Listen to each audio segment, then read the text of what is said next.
Good evening, everybody, and welcome to Performance E-Streaming. It is Sunday night, and that means it's time for the My Private Sellers Australasian Supercar eSeries. It is Season 5. It is 2023 season. It is race number 11, and that means it is the Carolina Classic. Yes, it is the final race of this season. We are at Charlotte Motor Speedway for the final round as well, and it is the Carolina Classic. What does that mean, I hear you say? Well, the race is a bit longer, and also for the first time, we have got a new little caveat in action. We have got some stage racing.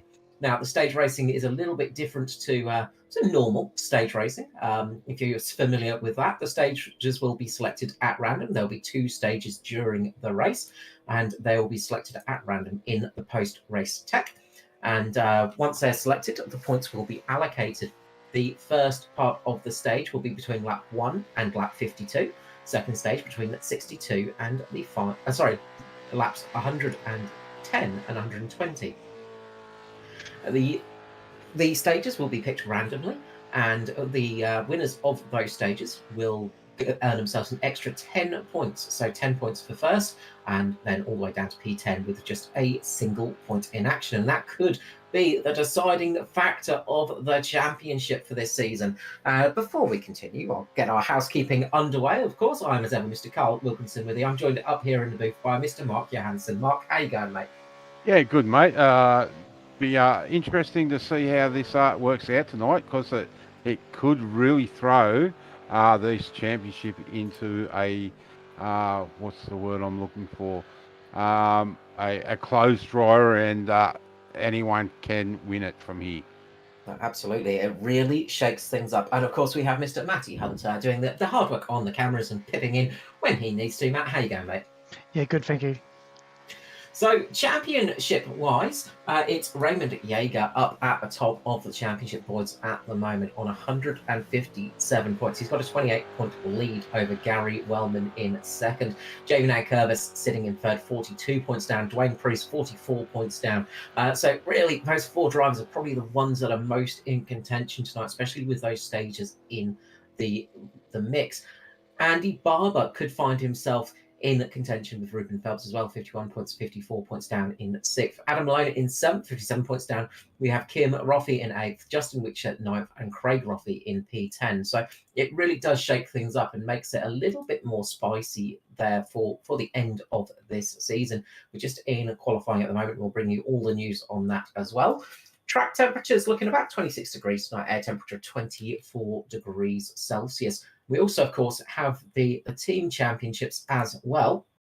And as ever with the team championships, it is relatively close in that one, but it's Pinnacle in the lead, 349 points, with Simboys in second, 347, and Everything Simulated, 340 points in third. Rogue Simsport sits in fourth spot, 336, and Skypoint in fifth, 335. So lots of things to play for tonight. And Mark, it could be really anybody's chance.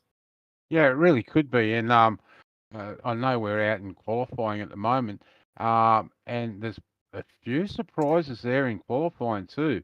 So we'll get to that in a moment, I guess. But yeah, teams championship, it's going to be a tough one as the qualifying comes up. Barry Neal on pole at the moment, mate.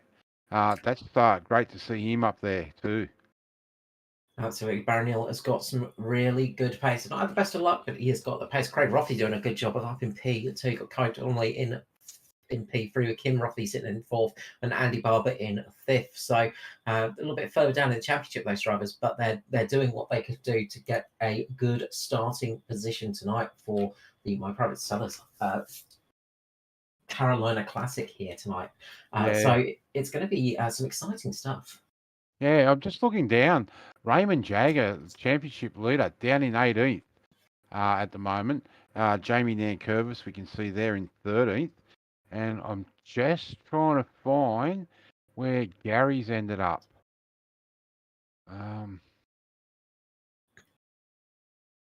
So we'll have a bit of a look see at that, because I'm not seeing on my screen at the moment. Gary Wellman's up in P7. There we go. 7R, yep. Okay, yep. Trouble with you've got 40 cars on the track, Mark. That's it. So that's a turn up already. So, um, but we know Raymond Jager can drive through the field. Uh, Jamie buried there in 13th. He's had some good stuff. But I will mention my mate and my teammate Paul Drady there inside the top 15. So glad to see him up there. Absolutely, and what we might do is run through the starting grid for tonight's race. It is, as we said, round number 11. It's final race here for the Carolina Classic, and taking pole position is Barry Neal. Fantastic job with Craig Rothie on his outside. Row 2 sees Kate Donnelly next to Kim Rothie. On the third row, we've got Andy Barber and Dwayne Priest. Row 4 sees Gary Wellman next to Ruben Phelps. Fifth row, we've got Aaron Dillon and Adam Malone. Sixth row sees Jai Schultz next to Paul Drady. On row number 7, we've got Nan Curvis and Mark. On the 8th row is Finlay and Tomlin. 9th row is Troy Turner with Raymond Yeager. 10th row, we've got Parry Anastakis next to Robert Anderson. Row number 11 sees Philip Howe next to Matt Knight. On the 12th row, it's Cumberson next to Latta. Row 13 sees Peter Morris next to Steve Hoppett. 14th row, we've got Nigel Patton with Tristan Koch. 15th row is Justin Witcher and Peter Morrison. 16th row is Ash Nazir next to Greg Spencer. And the rest of the cars did not set a qualifying time. That's Darren McKenzie, Maddie Ray, Kobe Jordan, Andrew Hoffman, Philip Marsh, Mick Rush, Joseph Grenshaw, and Peter Gretton. So 40 cars out there tonight. A mouthful indeed. A lot of cars to be looking at as well. So we should be in for a classic here at the Carolina Classic. What are we expecting the cars to struggle with tonight here at Charlotte? The little bird up and down the pit lanes telling me right front is really going to hurt tonight. They've really got to get down and get across that apron in 3 and 4. And if they don't, that right front is going to hurt there in 3 and 4. And probably the just general heat in the tyres they're going to have an issue with. Absolutely. Heat degradation can be one of the tricky things. And of course, the tyre limit is just the single change in the race. You only get one set of extra tyres for the race. So that means you have to be very cautious not to burn them up too quickly. You've got a long way to take those tyres. Yeah, it's definitely a long race. It'd be interesting to see if everyone just gets off and settles down straight away, or see some of the classic action that we have seen with battling early.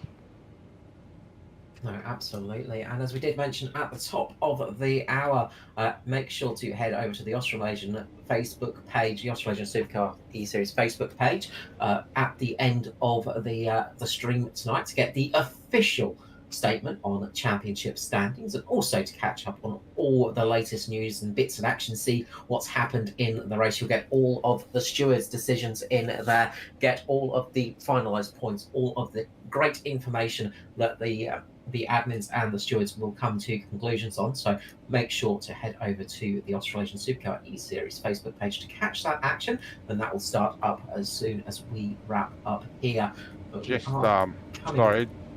just going to say, Carl, we've just seen the classic mix up here.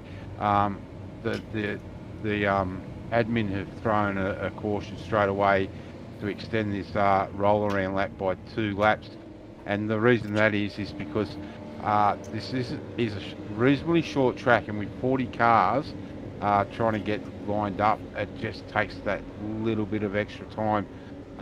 We have seen with some NASCAR races where the race has started and guys have still been sitting there waiting to come around. Yeah, nothing worse than being sat at the start finish line, just getting the car rolling, and all of a sudden you've got the leaders coming up behind you at full pelt. So, so just making sure that does not happen and giving everybody a fair shake here as well. And you can see they're all starting to line up side by side, getting ready for the start of this race. 164 laps tonight, of course, around this track, and it's going to be some fast and furious action for sure, Mark. Yeah, definitely. Oh, it's a real hard one. Um, you know, to pick a winner here. Barry off the front, if he can look after his tyres, which he normally can do, he's going to be a hard one to beat. But Ruben Phelps is there up at that pointy end. Jamie Nankervis. Yeah, it's anyone's guess who's going to take this one out. Is indeed. So we are about to see the cars head away, and what we'll do is we will shut up to enjoy the sound of these V8s roar away here for the Carolina Classic here at Charlotte.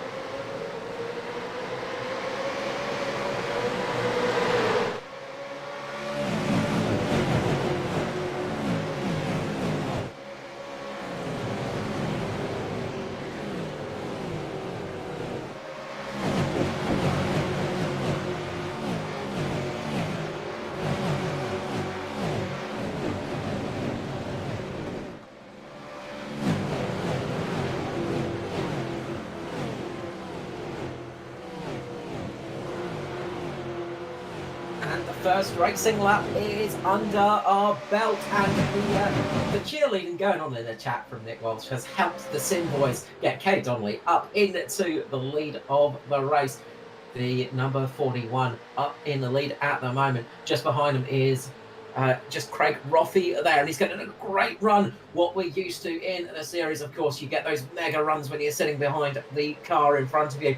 As that air gets broken up, gives you that chance to get a little bit of the old slipstreaming action. And Gary Wellman diving his way through the field as well. Gary will want to be in the lead of this race as much as possible to try and claim those bonus points, because he could be in for a great shout at getting himself a championship title and keeping that number one in the Sim Boys camp tonight.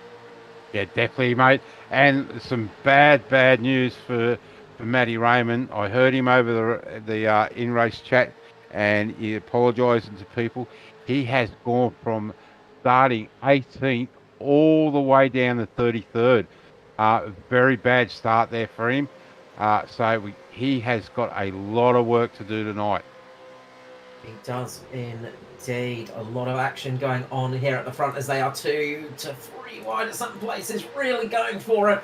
And look, Charlotte's not a place where you want to be 3 wide. 2 wide can be a bit tricky too, but they are pushing hard up the front. You can see going very quick indeed. Barry Neal's managed to get his way right to the back of, right to the front of the pack even.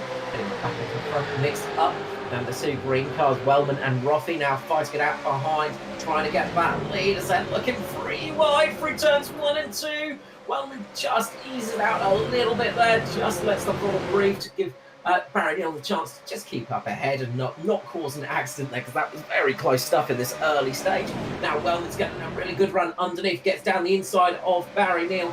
This can be tricky through 3 and 4. The car's going to tighten up on the exit here. You're going to have to lift off just to avoid the wall. They do a great job of keeping those cars in position, but it's Gary Wellman now getting up front, going to get the bonus point for leading the lap. Yeah, great racing there. Great push by Gary. But Barry, as you can see, he's fighting back on that mid-track. And that mid-track is probably where you want to run around those turns 1 and 2. But then again, in 3 and 4, you want to try and get down onto that apex. As Barry does that now, he tries to get down as low as he can to give that right front a good rest. Letting that right front breathe a little just to stop it getting too much heat into it and get that degradation running up. And see there, Raymond Yeager's got some damage on the side of his car. The RKJ Web Services sponsored machine now has got a little bit of damage down the right side. So that is never a fun thing to have, and that can sometimes affect performance. Not so much there, I think, but that is definitely going to be a wake-up call for him. I'm going to have a look back and see exactly where that came from.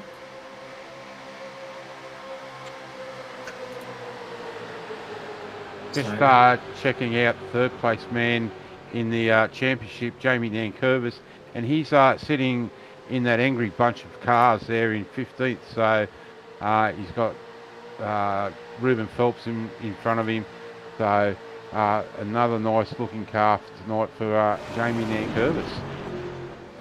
Up at the front is Dwayne Priest coming up to the front to snag the lead and try and get that bonus point for a lap led, and he just gets a slingshot, uses the side draft and gets the 777 up there to lead a lap. And of course These are all those drivers that are sitting relatively high in the championship, so they can get some really good points here tonight. They can snag those two stage wins as well. He could be in a really good position. As we got the caution out, huge wreck down the back of the field.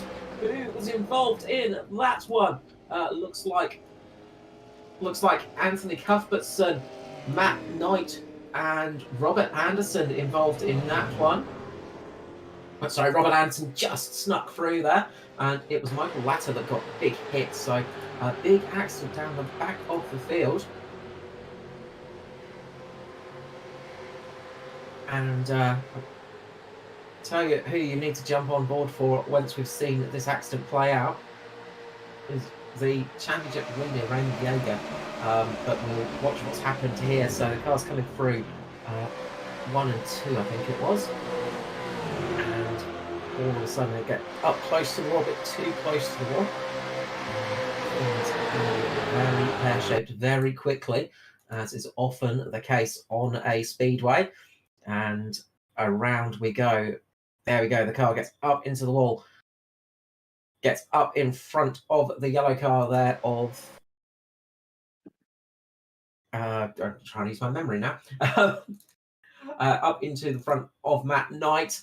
And Cuthbertson goes around. And then, unfortunately, Michael Ladderer had nowhere to go. And Raymond Jaeger saw all this happening right in front of him. His championship hopes were almost fading away. But he just snuck through that one. Got very lucky to avoid one of the cars bouncing off the wall and get away with that one scot-free. So we've got everybody heading into pit lane. We'll watch the incident on board Jaeger's car here, the 23 Pinnacle Esports entry, and watch him just trying to figure out where he wants to go. He goes down low, sees the car still sliding, goes up high to avoid it, and then all of a sudden there's this Latter coming through and just sneaks it through there.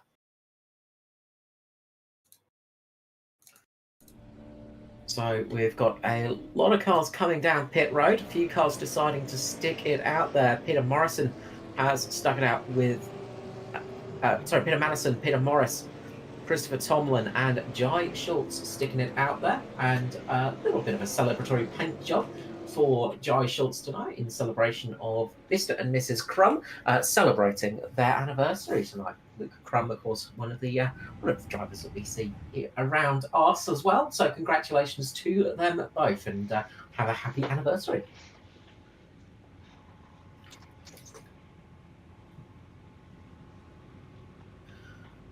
So pace car out for the first time tonight. We see the caution flag fly. And this gives people an opportunity to come down pit lane and get a little bit of fuel on board, and a lot of drivers have taken that opportunity. A few drivers will have got some repairs done as well, get the old panels beaten out. We've got to get it into a position where it's a little bit more aerodynamic. But we're going to be going back to the green flag racing very, very shortly here. Pace car lights will be going out next time round, and we'll be going back to green flag racing at the Carolina Classic.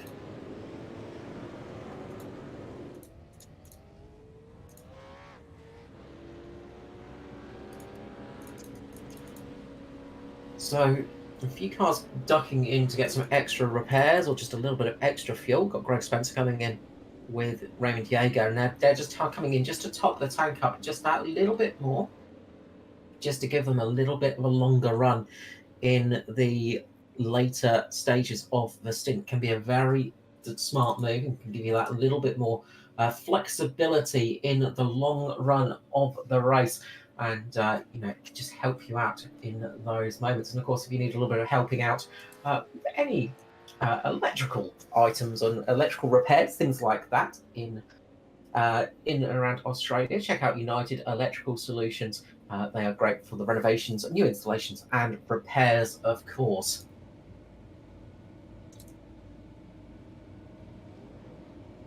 So we're lining up 2 by 2 here.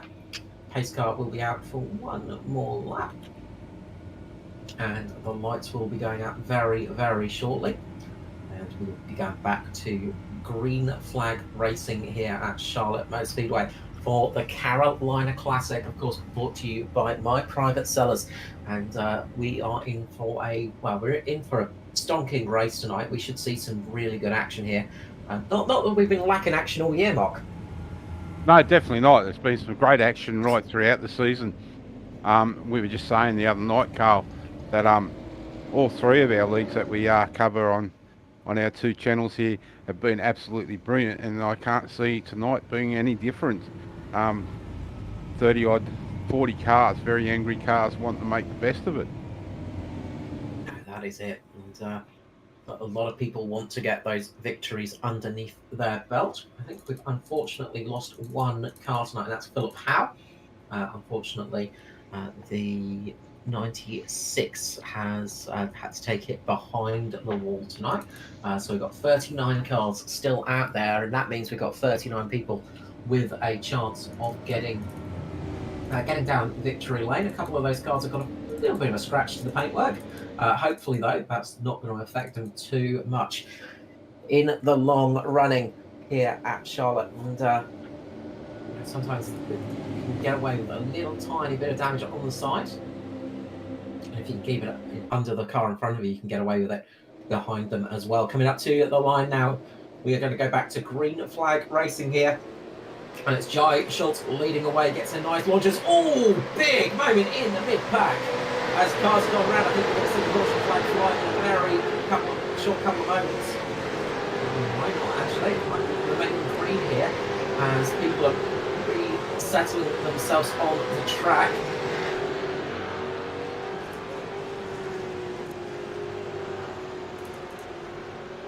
Oh, yeah, there's a lot of people. There's a lot of people also that are going to be getting black flags, things like that as well. Huge hit for Ruben Phelps. He got a massive hit in that one as just digesting it at the moment as people are on the live race itself. I believe Darren McKenzie has been black flagged.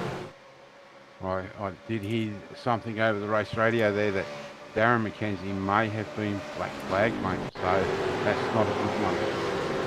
Go to the replay now. It looked like Aaron Dillon may have had a technical issue there, and that's what caused the start of that chaos. And you can see just chaos throughout the field there. As those cars get through, and you can see just some kind of technical issue for Dillon, and it's just gone down into Ruben Phelps and knocked a few cars around. And of course, because it's before the line, people have had to try and save it. People have had to slow down. People have passed. So a lot of people will have got some, will get drive-throughs, things like that. So that's going to be a big, big cost for a fair few cars down the field.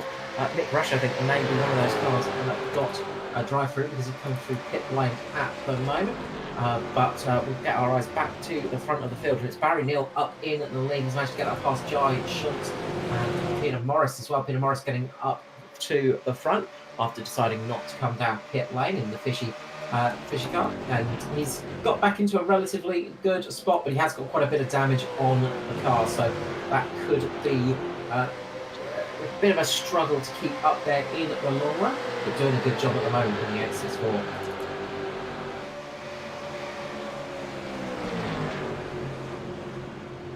That's very close between the two cars, Morris and Schultz, getting very close to each other there, keeping the cars in the right position. It's very broken up at the moment. We've got probably about top 14, 15 cars in the first pack, but then behind is very broken up at the moment. And a lot of people are in, well, very uncomfortable positions. As we said, Ruben Phelps, he has had to serve a drive-through as well. And even worse for him, he's got some damage, got quite a lot of damage to the 06 SRM machine.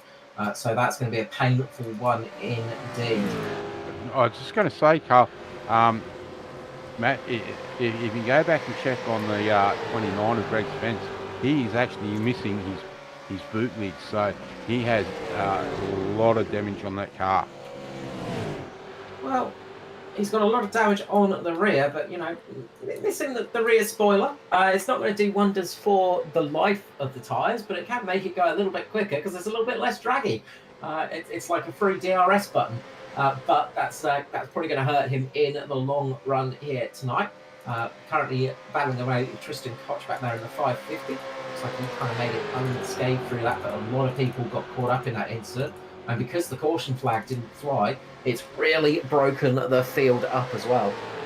Yeah, definitely. And one person that's well, I'm happy to see up there, and I hope I don't curse him, is the 131 car of Mr. Steve Hoppert, everyone's favourite in-race commentator on his streams. Absolutely, always nice to see Mr. Hoppet having a good run up there in the 131. And we'll keep our eyes, put our mouths shut about that one because we want to see him having a good run to the end. We don't want to put the odd curse on him too quickly. No, definitely not. It's a very nice liveried car, that car. We'll say that. Yeah, I know he's been working on some liveries right throughout his garage, so always coming up with some good paints as normal. Now, up the front, we've got something that we don't often see here. We've got a gap of about 1 and a bit seconds. Barry Neal has pulled out a huge gap over Peter Morris in second, and Gary Wellman, he's just able to just keep extending that lead a little bit, and he's enjoying the clean running while it lasts. Yeah, and we can see there that he's just got past Jamie Nankervis, the third place getter in the championship at the moment. Absolutely, and you can see just how much time Nankervis lost because of that start line moment, really. He's got some damage on the left rear of that car as well. That Holden has got a fairly chunky bit of damage on it too, so that's going to hurt. But he's keeping pace, but I think because he's lost all of the draft, because he's lost all of the packs, he's just really fallen back, and now he's just sitting on the tail of Barry Neal, just trying to get that lap back. He gets very tight up there, holds the car, but that was a bit of a moment there for Jamie. I reckon there's some steam coming out from under that helmet right at the moment. And that's Peter Morris just getting past him there as well. Peter Morris is battling for the lead at the moment. So he was wanting to clear Jamie, trying to get up to Barry and trying to get those positions gained. As I said, there's a lot of different packs and there's a very spread out field at the moment. Just looking at the top 3 in the championship as they stand, it's looking good for Gary Wellman. He's up there in P3 at the moment. So he's the highest of the top 3 in the championship. Raymond Yeager down in 23rd position. Looks like he managed to escape relatively unscathed in that start line moment, but he got caught out by track positioning at least. And then Jamie Nankervis, we can see, is the first car a lap down at the moment, down in 35th position. And that's going to be a long night if we don't see a caution. But up the front, the pack has caught up to Barry Neal, and Peter Morris is getting a slide underneath. He's trying to get the lead of the race.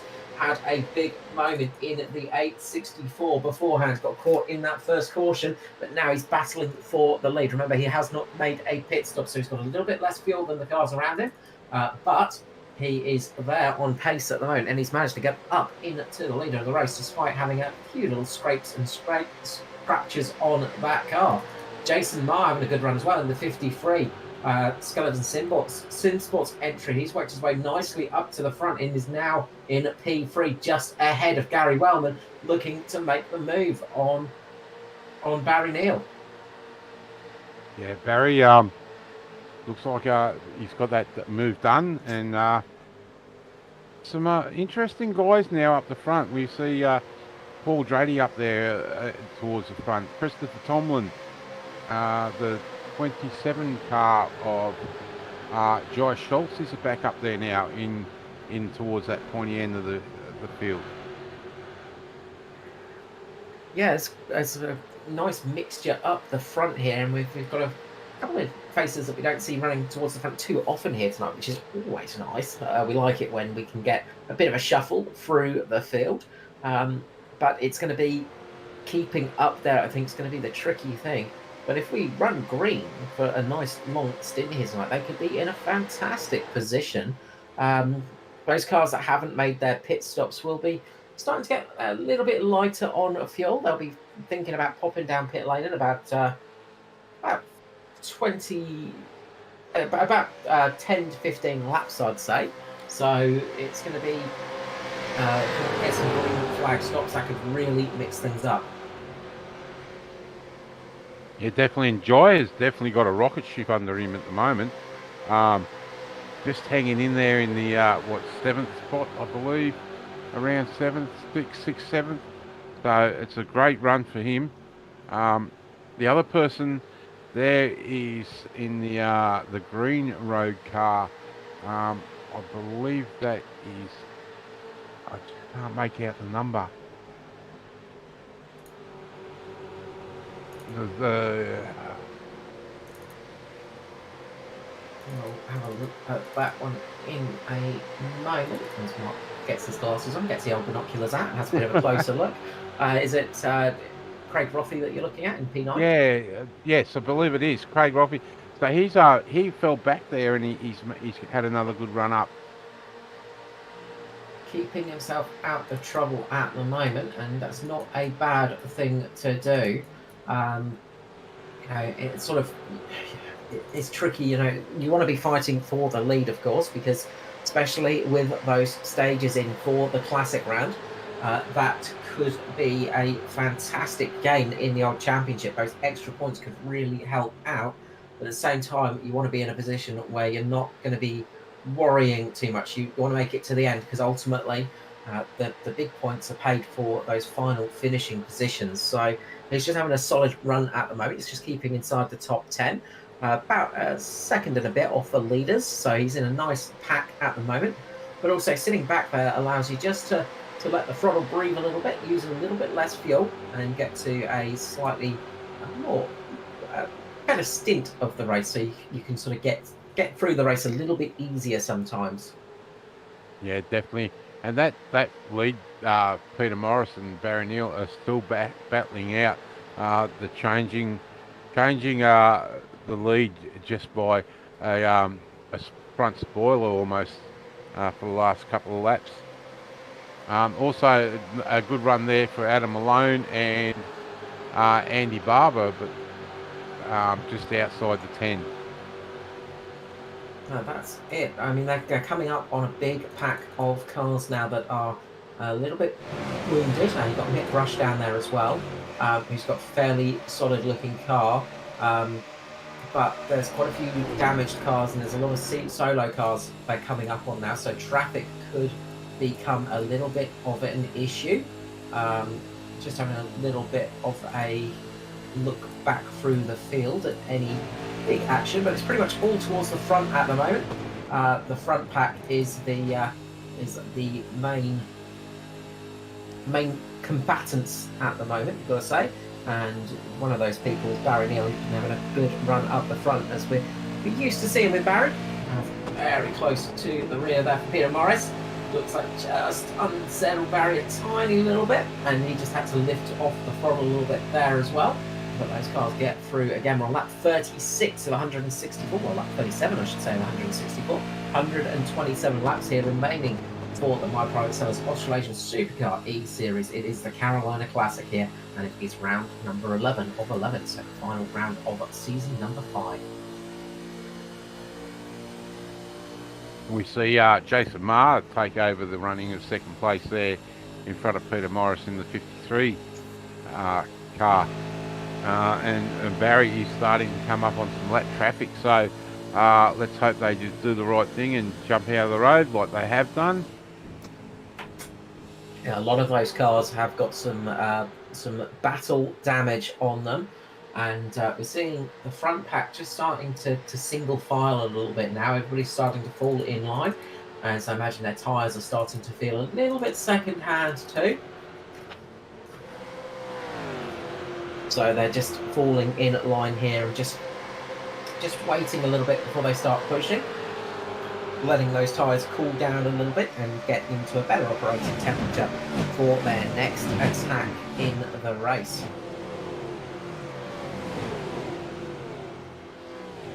So the drivers, those lap cars, just heard over the radio, after the fast guys to go by. So they're going to stay down low and not hinder these fast guys. So they're just keeping on their mission and just trying to keep their race going. But as I say, unfortunately for a couple of those cars, they've received a fair whack, and they just they don't look as fast as they did at the start of the races. Oh, who was that just getting on the apron there up the front? It was Philip Marsh. Just had a little bit of a moment, just nibbling the apron in the 444. And that can be one of the perils of dropping down very low to let the leaders get past. Is sometimes you can give that little apron and nibble, and it can unsettle the car. But he's kept control, kept it in the right place, and it's all gone okay. Yeah, definitely. And I'm just going to say, look at that Lucas Oil car. It's a great looking car, and moved himself up into 5th place. And that's all I'm going to say, because I ain't jinxing him. Non-biased commentary there from teammate of Mr. Paul Grady, Mr. Mark Johansson there, of course. So always good to see. There's no bias in this commentary booth. Absolutely not. But I was going to say, Carl, again, we've seen some great battles right throughout the field, and that's become a regular thing for this series. It's very, very close. Even though the cars are starting to spread out a little bit, you've got those little battle groups here and there now. That's it. There's plenty of racing going on. It's just trying to keep an eye on everything as Barronhill just gets past Cody Jordan there, and drops him down a lap. Oh, sorry. I was looking at the wrong cars. Cody Jordan and Justin Witch are battling it out there, I should say. Because I was just looking and I'm like, Cody's not a lap down. What's going on there? But a good battle pack going on here. Justin Witch leading it. We've got Cody Jordan, Troy Turner, Andrew Hoffman, Steve Hoppett in this group as well. So a lot of cars battling it out at the moment. They're a fair bit down the field, back down to P18 onwards. But they are having a good battle. And, it's tricky because they want to have those little fights. But what they really need to do is just try and work together, try and catch up to the lead group, because they're sort of, as they battle along like that, they start to lose the rest of the pack as it gets a little bit tight behind Peter Morris there, as he's just got on the wrong position at the front of the field. Gary Wellman's looking to have a bit of a run now in the 45 Sin Boys entry. And Paul Drady in the battle as well there. So this is the fight is ongoing throughout the field at the moment, and you can see it's just cars everywhere across the road. There is, looks like Peter Grant just had a little touch off the wall. No harm, no foul, but that sometimes puts you off when you're driving behind, as you see a bit of a splash of concrete in your face. Yeah, definitely. I was just going to say, up until these guys passed Peter, we had 30 cars, but we now have 28 cars on the lead lap, and we still have 37 cars out there circulating. So it's another great night of racing. Absolutely, and we've had a very calm race so far. We're on lap 46 of 100, well, lap 47 of 164, and we've only seen the one caution. We had that moment on the restart as well, but everybody kept the car in the right place, did not bring out the yellow flag, and kept things going on the track.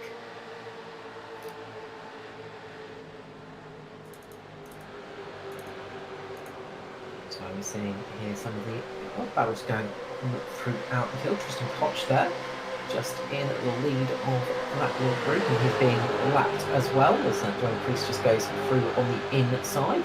So, it's one of the other things when you're racing in a race like that, you've got cars that are lapping you, cars that are sometimes a lap down as well, and then you've got the leaders coming through. There's a lot of things to keep your eye on as you're racing along there. But the more of these cars that go a lap down, it's gonna change things up if there is a caution, of course, because only a couple of them will get that lucky dog position. They'll get the wave around to get their laps back. And a few drivers are starting to get a little bit worried by that, I think. And those two drivers are Nigel Patton and Raymond Yeager. Those cars are trying to get some speed in themselves at the moment to stay on the lead lap, because they're getting very, they're noticing in their mirrors that those leaders are getting very, very close to them. Matty Ray leading that pack in the 83. Nice to see Matty Ray back after some technical issues. But we're starting to get some pit stops now, folks. Those cars that did not stop in the initial stint are coming down pit road. So we've got Peter Morris and Steve Hoppett in the lane, and the rave starts up anew in there as they come in to get some fuel for the end, for the latter stints of this race. And they have the chance to change things up. Christopher Tomlin is going to be pitting in the 2-1-2 as well from a relatively high spot. So we've got people coming into pit lane now. They're needing to get some fuel in their tanks. They managed about 50 laps with that tank of fuel, but remember there was some caution laps and there was a slight delayed start. So we'll see how that goes a little bit later on, but we know that they can fuel save a little bit out there, of course, and make it a little bit longer in the stints. Up the front, Gary Bowman is now pushing to get past to try and get up to Barry Neal, but he's got Jason Martin outside battling away in the 53, the 45 and the 53, fighting out very hard on the track at the moment.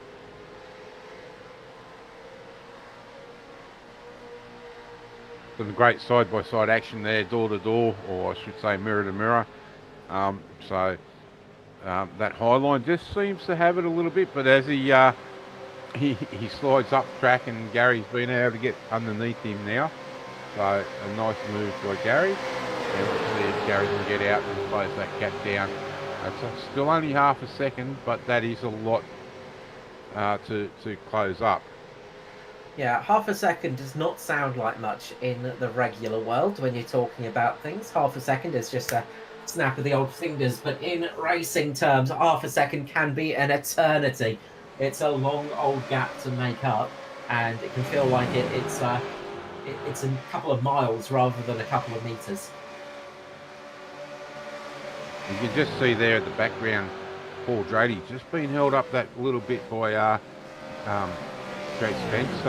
He'll be wanting to get around Greg and stay in touch with these front three cars.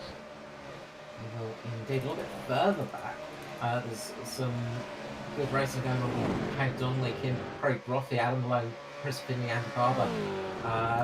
Robert Anderson up there in P12 as well. He's just fallen off the pack a little bit, but there's a lot of cars battling for position a little bit further back as well. And there's plenty of action going on the track at the moment. And I wonder how long it will be until the drivers and the cars that came down pit lane will need to come in for some fuel. I'm gonna hazard a guess and say 2 laps until we start seeing everybody pulling into pit lane. And if we start to see that, Carl, it's going to be a real battle on and off pit road. So we may see 1 or 2 guys decide to try and push it, as we did the other night, and seen a few guys run out of fuel. Caution flag is out. Caution flag is flying. That is going to change things up for sure. One of the perils of pit stops, especially green flag ones, is there can be accidents, and it looks like Peter Gretton is involved in an accident there as his car was pointing in the wrong direction. And big hit from behind by Mick Rush. So we'll go and catch that on the replay.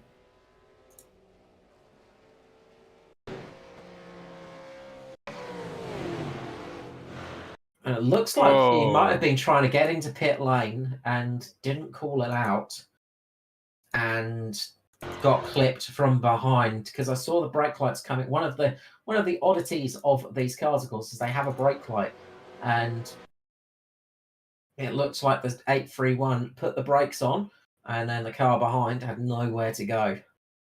Now, just one thing, Carl, as you and I know, there is no golden rule about saying that you're going to stop, but it's common courtesy so that doesn't happen. and you can see there he's definitely trying to get in the pit lane, and yeah, it's just been collected. That is a shame for the green flag run, but this is exactly what a lot of these cars needed to have happen. They were due to make their pit stop anyway, and this gives them the opportunity to pit under a caution flag. This is going to hurt those cars that came in on the green flags. They might be able to get a lap back, but that's going to be disastrous for them. So we might see a couple of more cars a lap down, but I imagine pretty much everybody's going to make this service on lap 58. We've got 168 laps remaining, so can't make it to the end on fuel just yet, but it's going to be sort of tantalizingly close. It's with 106 laps remaining. They'll need to make about 10 laps of fuel to get to the end, so it is possible to do some mega fuel saving to try and do that. So I wonder if somebody's going to try and pop in just before the green flag, just to brim up the tank, I should say, and see if they can make it on just one more stop in this race, and that could be a fantastic advantage for somebody.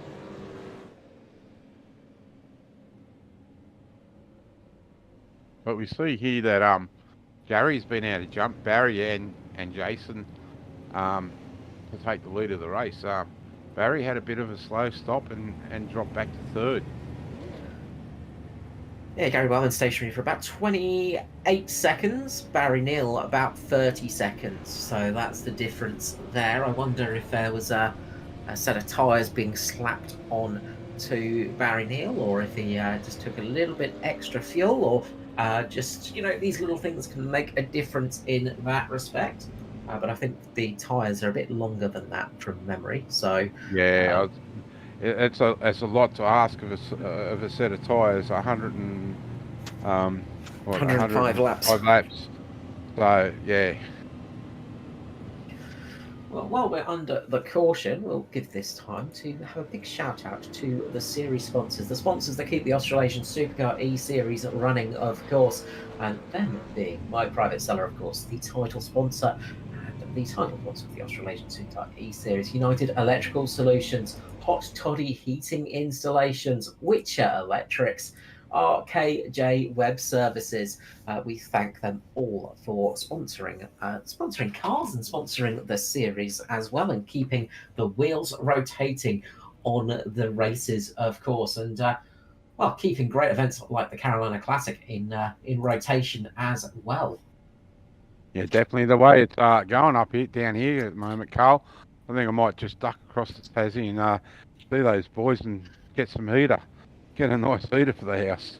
Oh, absolutely. It is the time of year where heating is becoming a crucial thing. And if you're in the Tasmania region, if you're down in Tassie, hot toddy heating installations are the ones to call, because, yeah, it is about that time of year where you're going to need it, I think. And then I think I might have to go get myself some nice red wine and sit back and relax. Absolutely. Have a crack open a bottle and, have a nice storage solution as well from My Private Sellers, and keep the red wine flowing. And, if you need somebody to help you out with installing a fridge or something, you could always give Witcher Electrics or United Electrical Solutions a bell as well. They have it all there. And if you wanted to document it on a website, you could just give RKJ Web Services a call. We don't know how to plug businesses. No. We're commentators. I thought you were going to offer to come across and help drink the mead and the red wine. Oh, no, I've learnt my lesson trying to drink with you, Mark. It doesn't work too well. No, it's great to have them all on board, and we'll definitely be catching up for some mead and drinks in the near future. We won't document that, though, because that could be a bit messy.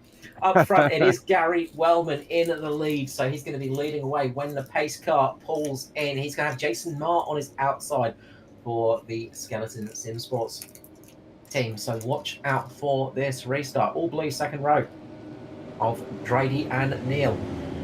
Pace car is about to pull in. We're about to go green here for the Carolina Classic. 104 laps remaining. We're on lap 60. And the green flag is about to drop. and we go back to green flag racing.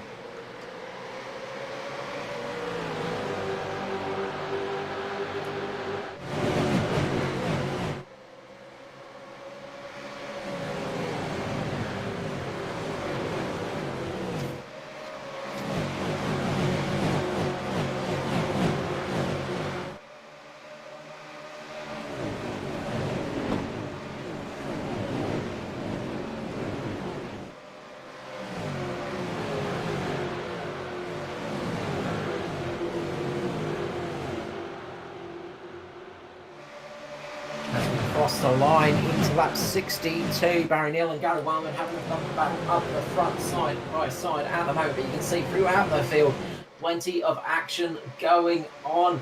Jason Barnow getting a run up towards the front too. Some fantastic racing going on throughout the field at the moment. Everybody jostling for position as those tyres will have cooled down. The cars will be feeling good again. They've got lots of fuel on board, and these drivers will be absolutely going for it as well. And of course, at the end of the broadcast, because we have got the stage racing in effect here tonight. If you want to catch all the information on who got those stage wins, head over to the Australasian Supercar eSeries Facebook page to get all the information, as well as the adjudications for the championship victory, the official championship winner, and any incidents that you see on the track. First stage will have been awarded for tonight, and that stage will have been awarded, and the next one will fall between laps 110 and 120, of course. So we will we won't know for sure who's got that. It's a randomly drawn system, so we'll find out in the adjudication room after the race. But up the front, big move for Dwayne Priest, gets very sideways out the corner, holds the car there. The Sim Boys are marching to the front. Chris and Finley up there as well, and you know what can happen. The Sim Boys link up. Big slide there. Jason Marr gets so close to the door. Dwayne Priest, real hard racing up the front. This is what we love to see in stock car racing.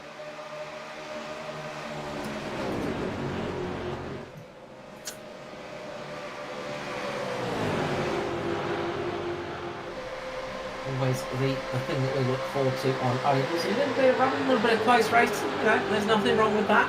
A little bit of paint swapping on the door handles. It's considered good form if you can do that.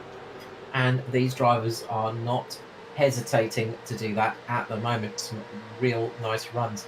Looking through the field, big movers at the moment. Andrew Hoffman is one of the biggest movers in 10th position, the 51, up 26 positions, having a very solid run indeed. Matty Ray up 21 positions just behind him as well, 22 positions as I say that. So a couple of big movers and shakers throughout the field. Looking at the championship competition, in the top three in the championship, it's Gary Wellman who's sitting in a pretty spot at the moment, up in P2. The 45 Simboy is currently sitting in a good spot to earn himself a chance to get that title victory. And he's been running up the front all night. If he can't get the championship, he'd sorely love to get a race victory under his belt at least. Yeah, definitely. I was just going to touch on that. Raymond and Jamie are well down the field, and they're buried deep in 22nd and 24th position. So their night is looking extremely hard with only just 96 laps left. Yeah, Jaeger just managed to keep on the lead lap, which was crucial for him. Jamie is currently the first car a lap down though, so he would sorely love to see a caution flag fly just to get him back on the lead lap and into contention for tonight's race at least, after getting caught up in that big checkup on the restart earlier in tonight's action. He dropped down the field. Of course, we didn't see a caution flag for that one. We only had 2 caution flags fly tonight. Lap 70 coming up to, as across the line it is indeed lap 70, 94 remaining here. We're getting to that point where if we get a caution now, they can make it home with just one more tank of fuel. So that's a crucial thing to watch out for. If somebody's really, really saving it, they might be able to have made it after the last pit stop section, but it's going to be very tight indeed. So we'll keep our eyes on what's going on with that, and look, hopefully we get some good long green flag and stints here, because that will be we're going to be treated to some really interesting action, I think. Yeah, definitely. But in saying that too, Carl, if we do get a caution, it's going to bunch everyone back up. And we always say cautions breed caution. So it'll be interesting to see who comes down and takes that second set of tyres. Absolutely, and that could be a game changer at the end of the race if somebody gets a nice fresh set of boots. So that's not necessarily the biggest tyre wear, but it can make a bit of a difference by just giving you that extra purchase off the start-finish line and getting a good pull away on the restarts. It could be the difference between winning this race and losing it, but a long way to go until we can find that out. Looking up in P3 at the moment, Robert Anderson over in Carolina in the United States. He's over here tonight, one of the international contingents tonight, and he's having a really good solid run up in P3 at the moment in the 153. Yeah, I was just going to say that front is starting to heat up. He's actually made up some great time and some great ground to be probably within half a second now of Barry Neal, the race leader. So and Paul Drady there trying to follow him through and also put some pressure on him. What these guys need to do is kind of sort of jump in the single file and work together to catch out those front two, because those Neal and Wellman are starting to just stretch their legs a little bit. Yeah, they're getting a little bit of a gap. We have seen sometimes if you sort of need to get it over a second and a half, almost 2 seconds to... Ooh, bit of contact there as I think Jason Marr just got into the wall. There might have been a little bit of contact between himself and... I didn't quite see who it was on the exit of turn 3, just coming up to the line there. But it looked like he just got very close to the rear of the 153 of Anderson, and he's just gone up into the wall on the exit of turn 4, and that has lost the momentum of the 53 at the moment as he plummeted down the field. Kobe Jordan having a good run up the field at the moment. He's up into P7, 28 positions gained. He's flying through the field at the moment. Matty Gray on his tail as well. Those cars, Kobe Jordan's just almost come from nowhere. Yeah, definitely, and it's still in that sitting around that 10th spot is Andy Barber and Adam Malone, along with Christopher Finley. So that is an angry bunch of cars there. I definitely don't think I'd want to be in that mix. That's going to be concentration mode switched on and turned all the way up to 11 in that pack at the moment. You're going to be really, really on it when you're racing that close with each other, and they are racing very close at the moment. Of course, lots of speed in these cars, getting up to around about 290 kilometers per hour in the car, of course, and you know, one little mistake at those speeds can cost you an enormous amount.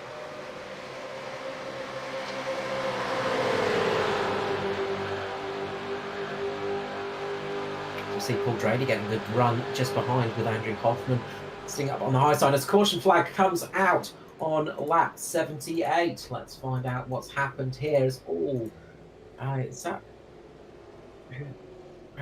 pointing the wrong direction there and flying down the inside. I saw a Pinnacle car as well, Greg Spencer. So looks like piles of deduction say those two have made contact. We'll find out just here what happened. Oh, side-on-side contact there between Spencer and Zia, and that has spun that car around and then almost flipped it over.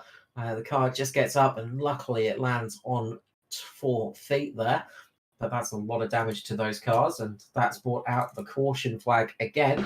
And I'd say that we're probably going to see everybody well, we're probably going to see a few people considering coming down pit lane, but it's kind of at an awkward spot at the moment. They're probably going to want to stay out there and use this. I wonder if anybody's going to stick it out there and try and get the tank a little bit further so they can get home on just one more stop, or if we're going to see everybody darting down the lane to fill up their tanks. Neil's in. Barry Neil's in. Gary Willman's in. Paul Drady's in. So all those front cars are in pit lane, Carl. Who is going to try something different? It doesn't look like anybody on the lead lap is at the moment. They're all deciding to come down and top the tank up.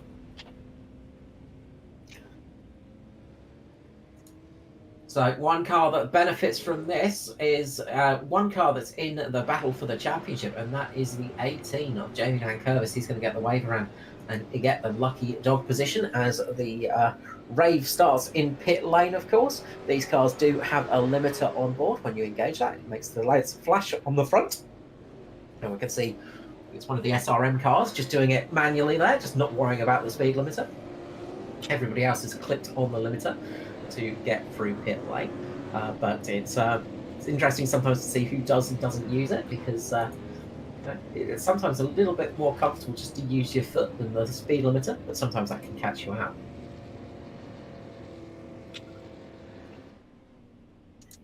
Just looking at the way they come out of pit lane there, Carl. Gary Wellman and Paul Drady again have been out of jump Barry Neal.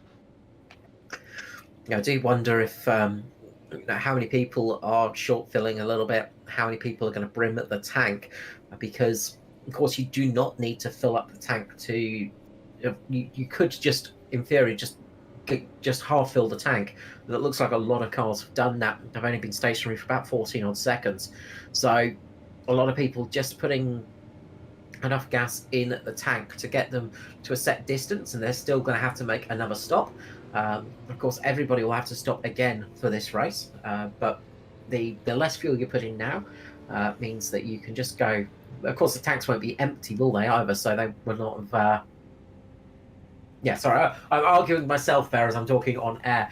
They will have had a fair bit of fuel in the tank already, so they probably just brimmed it to the top. So you can see a couple of people maybe had a little bit less fuel in the tank, and maybe a couple of people had a little bit more from saving. So those people with a little bit more will be quicker through pit lane.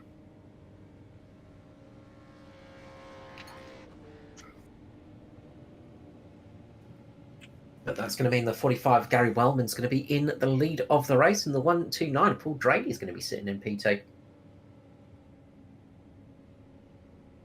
And then they've got a heap of angry cars behind them. Robert Anderson, Matty Ray is actually made it up into the top 10. Kai Donnelly also up in the top 10 now. Adam Malone is actually into the 10th spot, so that's good to see for Adam. Just looking through the field, and it's just having a look at the 080, the Inside Lane Productions car, Kobe Jordan. He's had a relatively long stop there. He was stationary for a fair amount of time in pit lane, about 20, almost 30 seconds. So I wonder if he had short-filled it last time round, or if he maybe tried something a little bit different. So that car could be off sequence to everybody else here tonight, or it could be something different that Kobe's trying there. So interesting to see what people are up to at the moment. Doesn't look like he had any damage to repair, so he is obviously trying something a little bit different in his strategy. Well, we might get our little in-house spy Sarah to go find out, and she may be able to fill us in on what actually happened there. Yeah, if you do live with a sim racer, feel free to spy on them anytime and give us information. We do not mind. I think we might have to put Sarah on the payroll soon.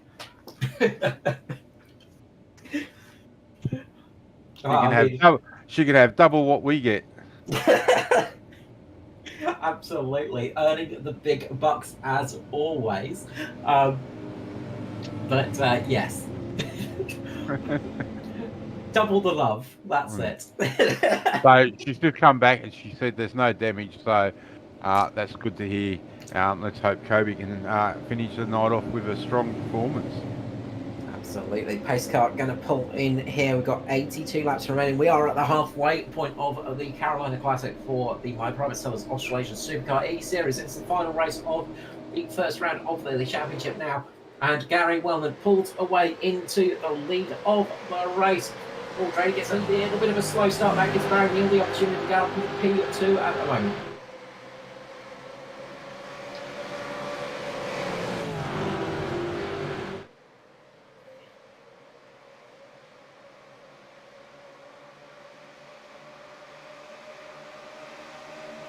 Barry's definitely having another run at Gary and has been able to get that move made.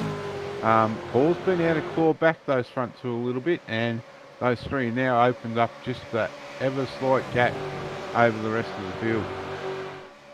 Absolutely, and you know, it's still a bit of strategy at play, I'm sure, throughout the field on what they want to do exactly. A couple of people might just be saving a little bit, and a lot of people are sort of just trying a few different things at the moment. So always nice to see. I like to see a race where people are trying multiple strategies, because that is what brings racing alive for me. I don't like a sprint race where just on the track is to decide it. I like to see a little bit of pit strategy in the mix as well. Oh, we've got a big wreck happening across the line at the moment. And I think one of them involved is Michael Latter and Jamie Nankervis as well.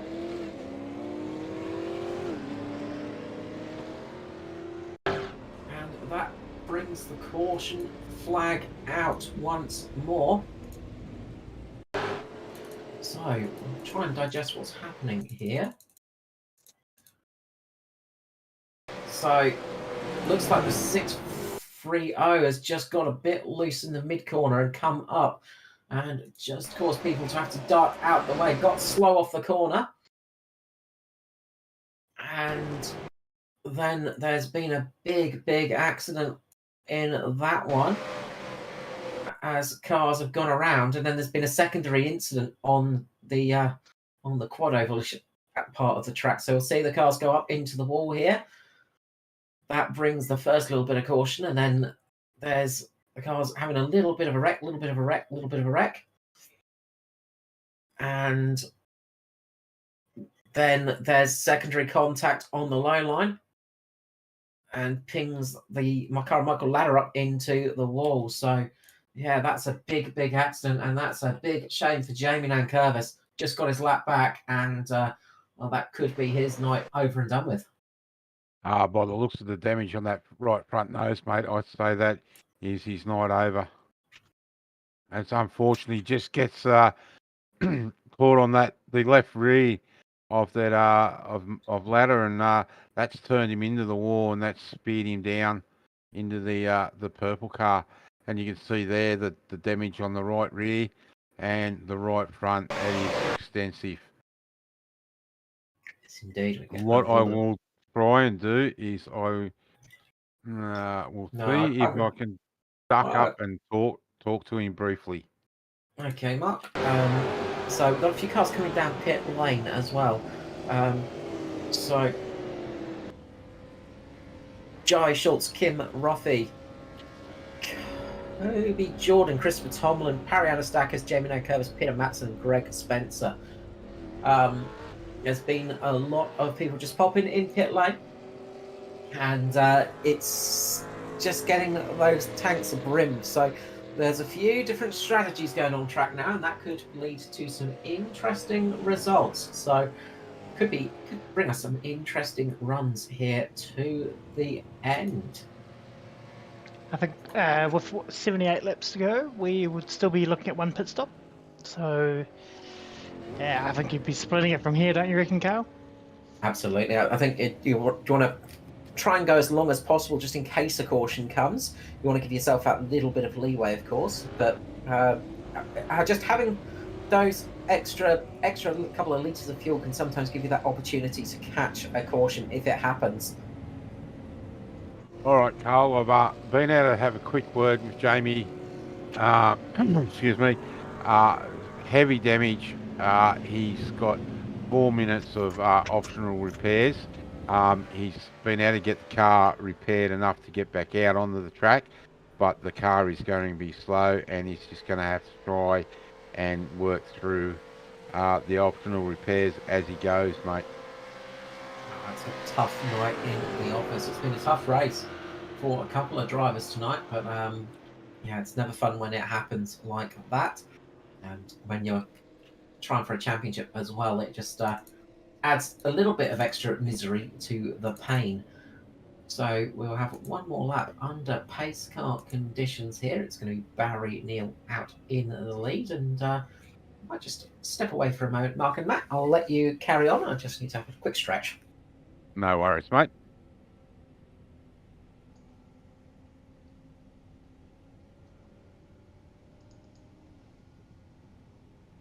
So we're just following they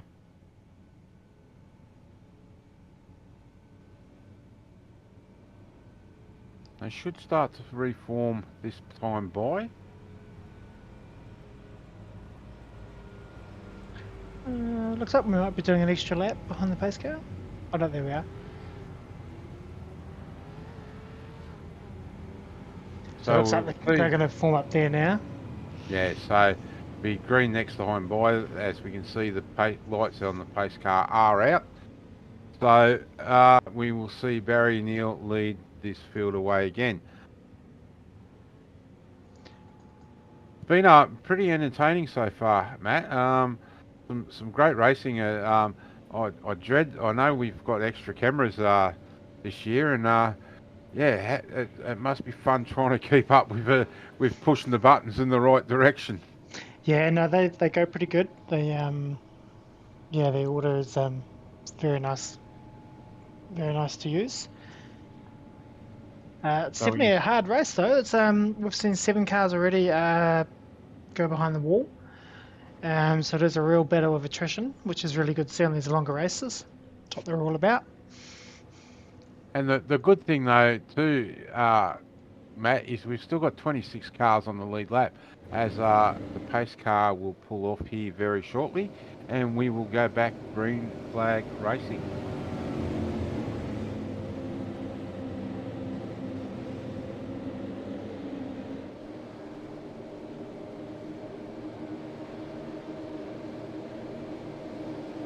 Here they come now. And Barry's got a great jump. A little bit of a love tap there from Grady to say, hey, I'm here, let's go. And they're away, and they're racing yet again.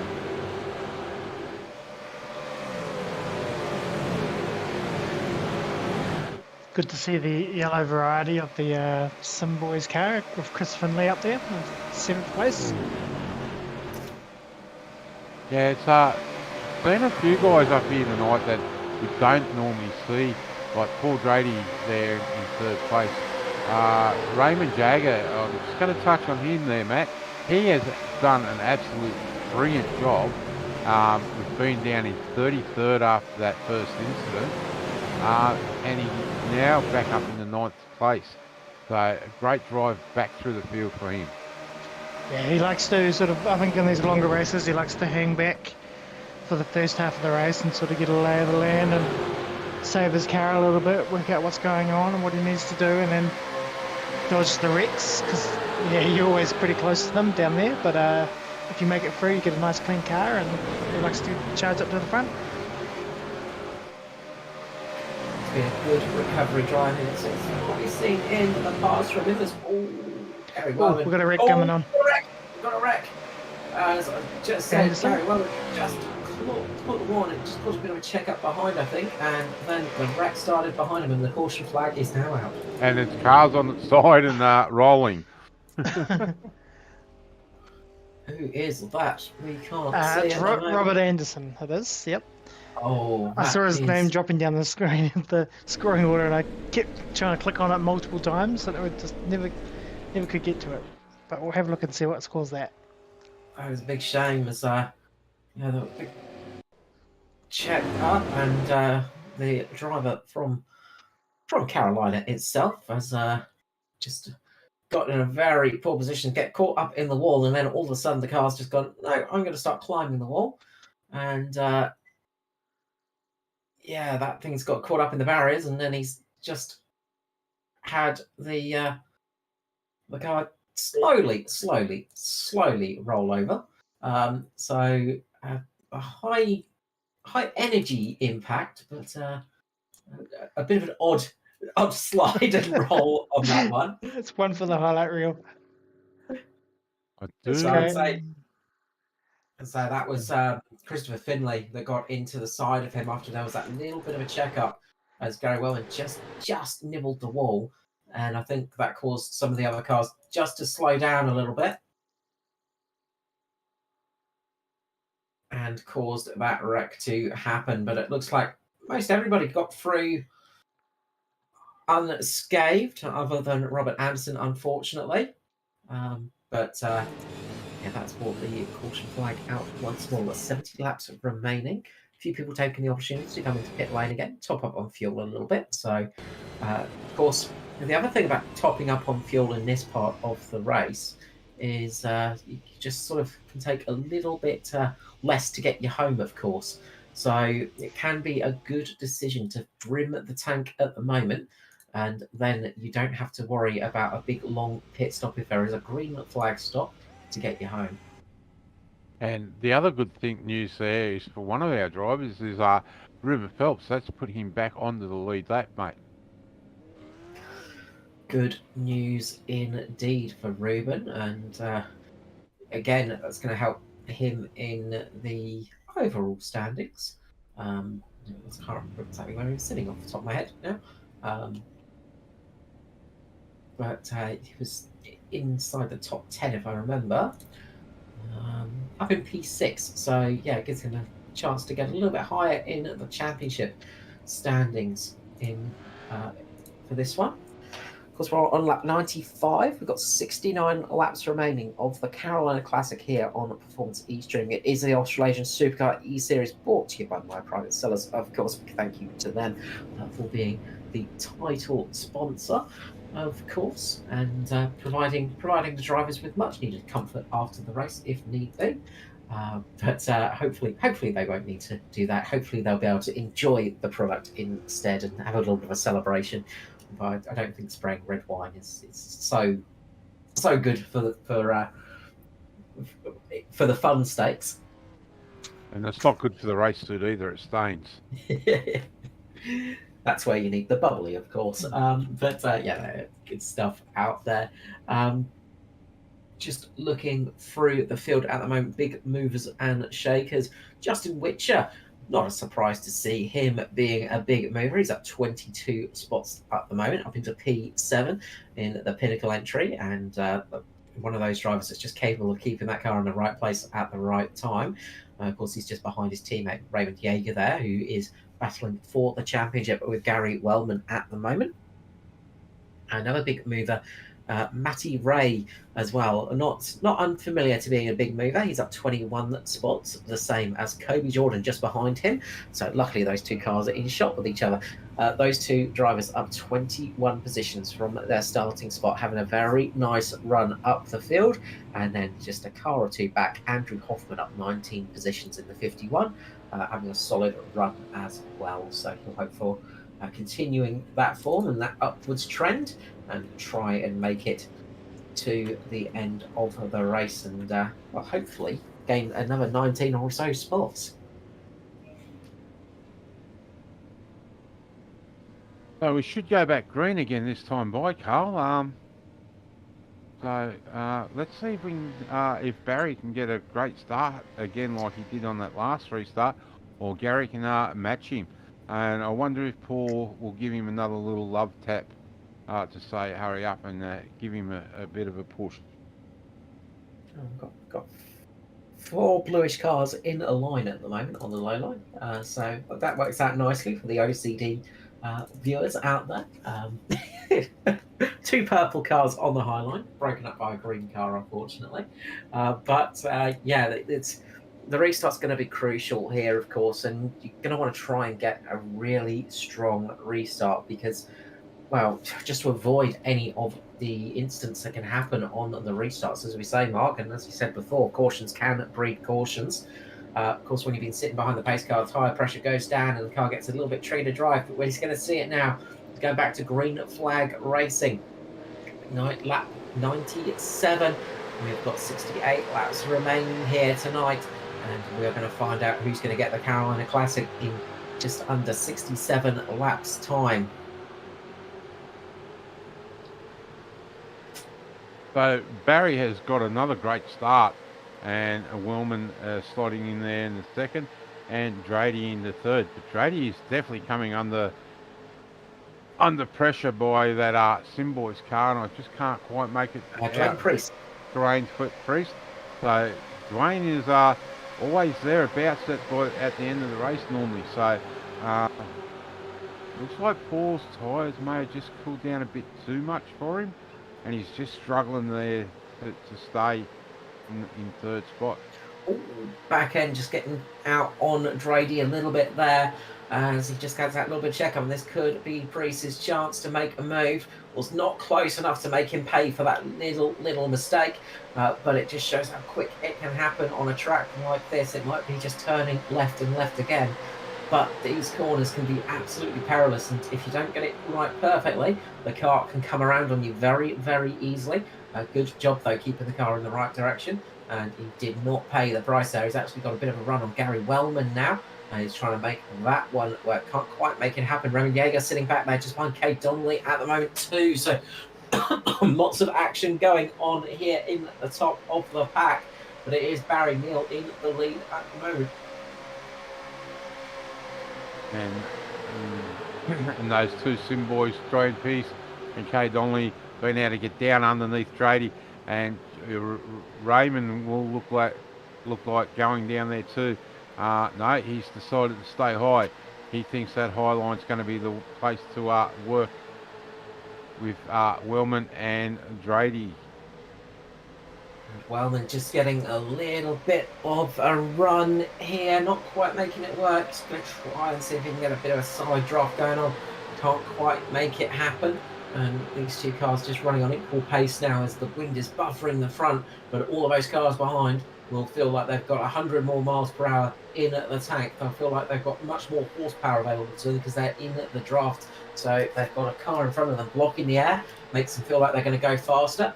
But as soon as you get out into that clean air, it's like hitting a wall of air, and it slows you down very, very quickly.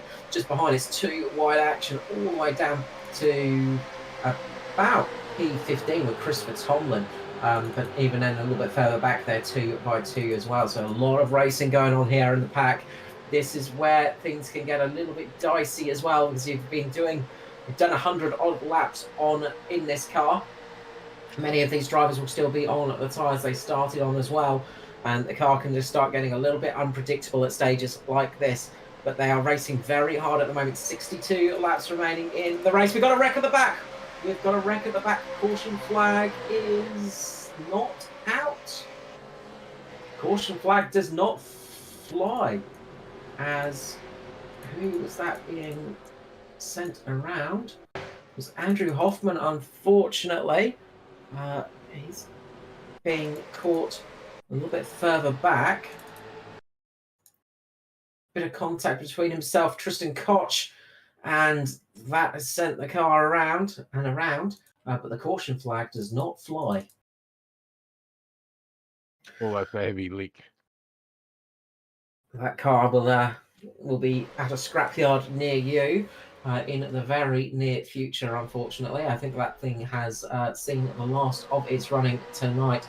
But up the front, we've still got action going on as very, very tight stuff in the pack now. People are getting a little bit more courageous. People are getting a little bit more bravery as we get closer to the end of the race. There's still 60 laps, remember, so a long way to go.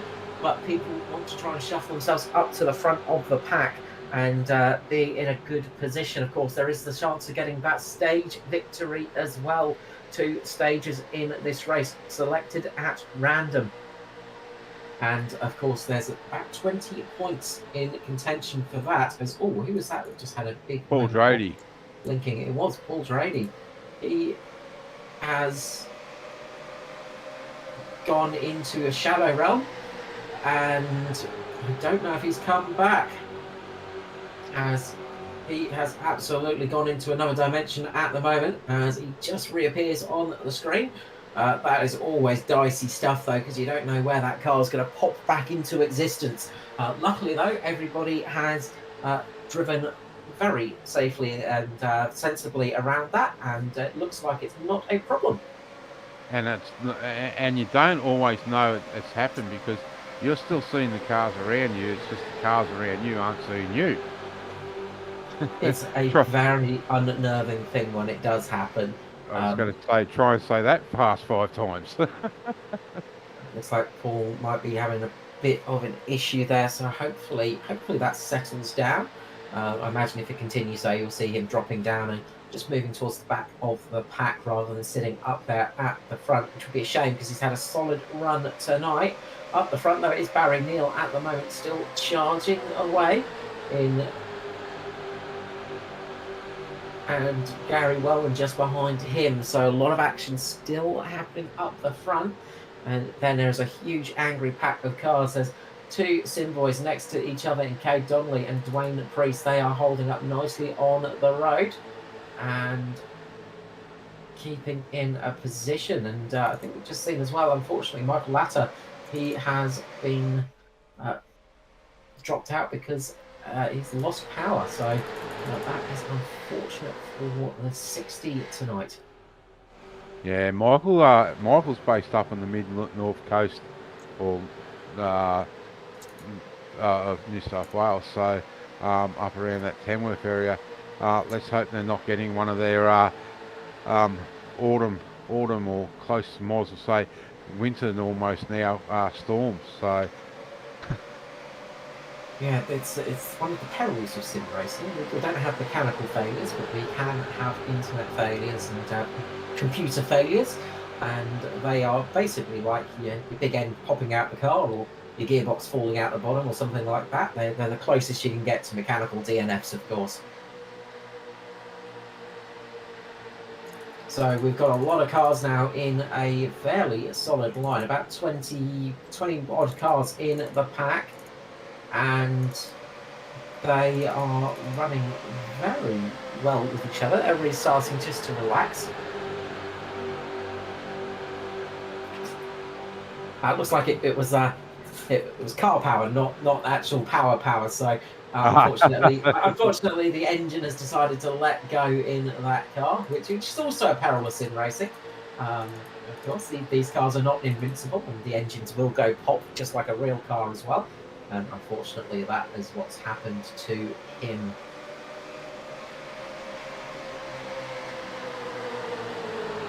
So just glancing through, you can see the RKJ Web Services car just getting up there now, and he's starting to work his way to the front. Mr. Ren Yeager, he's looking to slide his way up there between the two Sim Boys entry, of course, and see what he can do in this race now.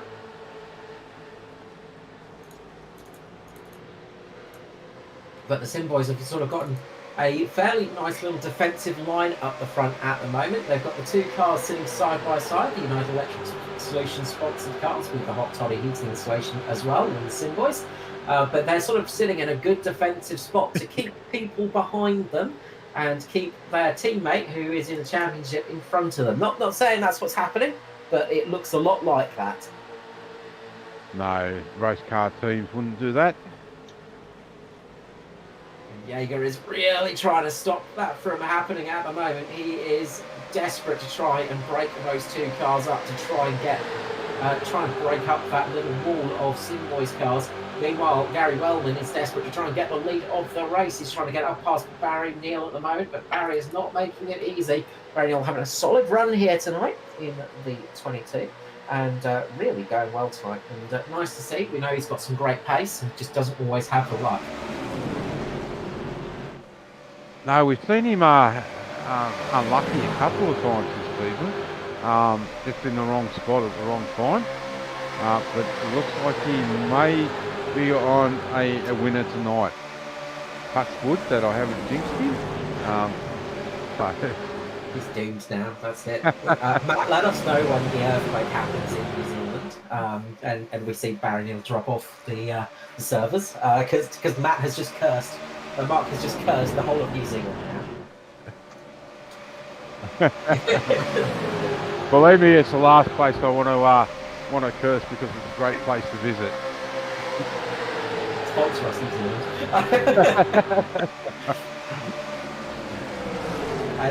And I'll get back to pronounce the team name of Barry Neal because I'm just going to butcher it.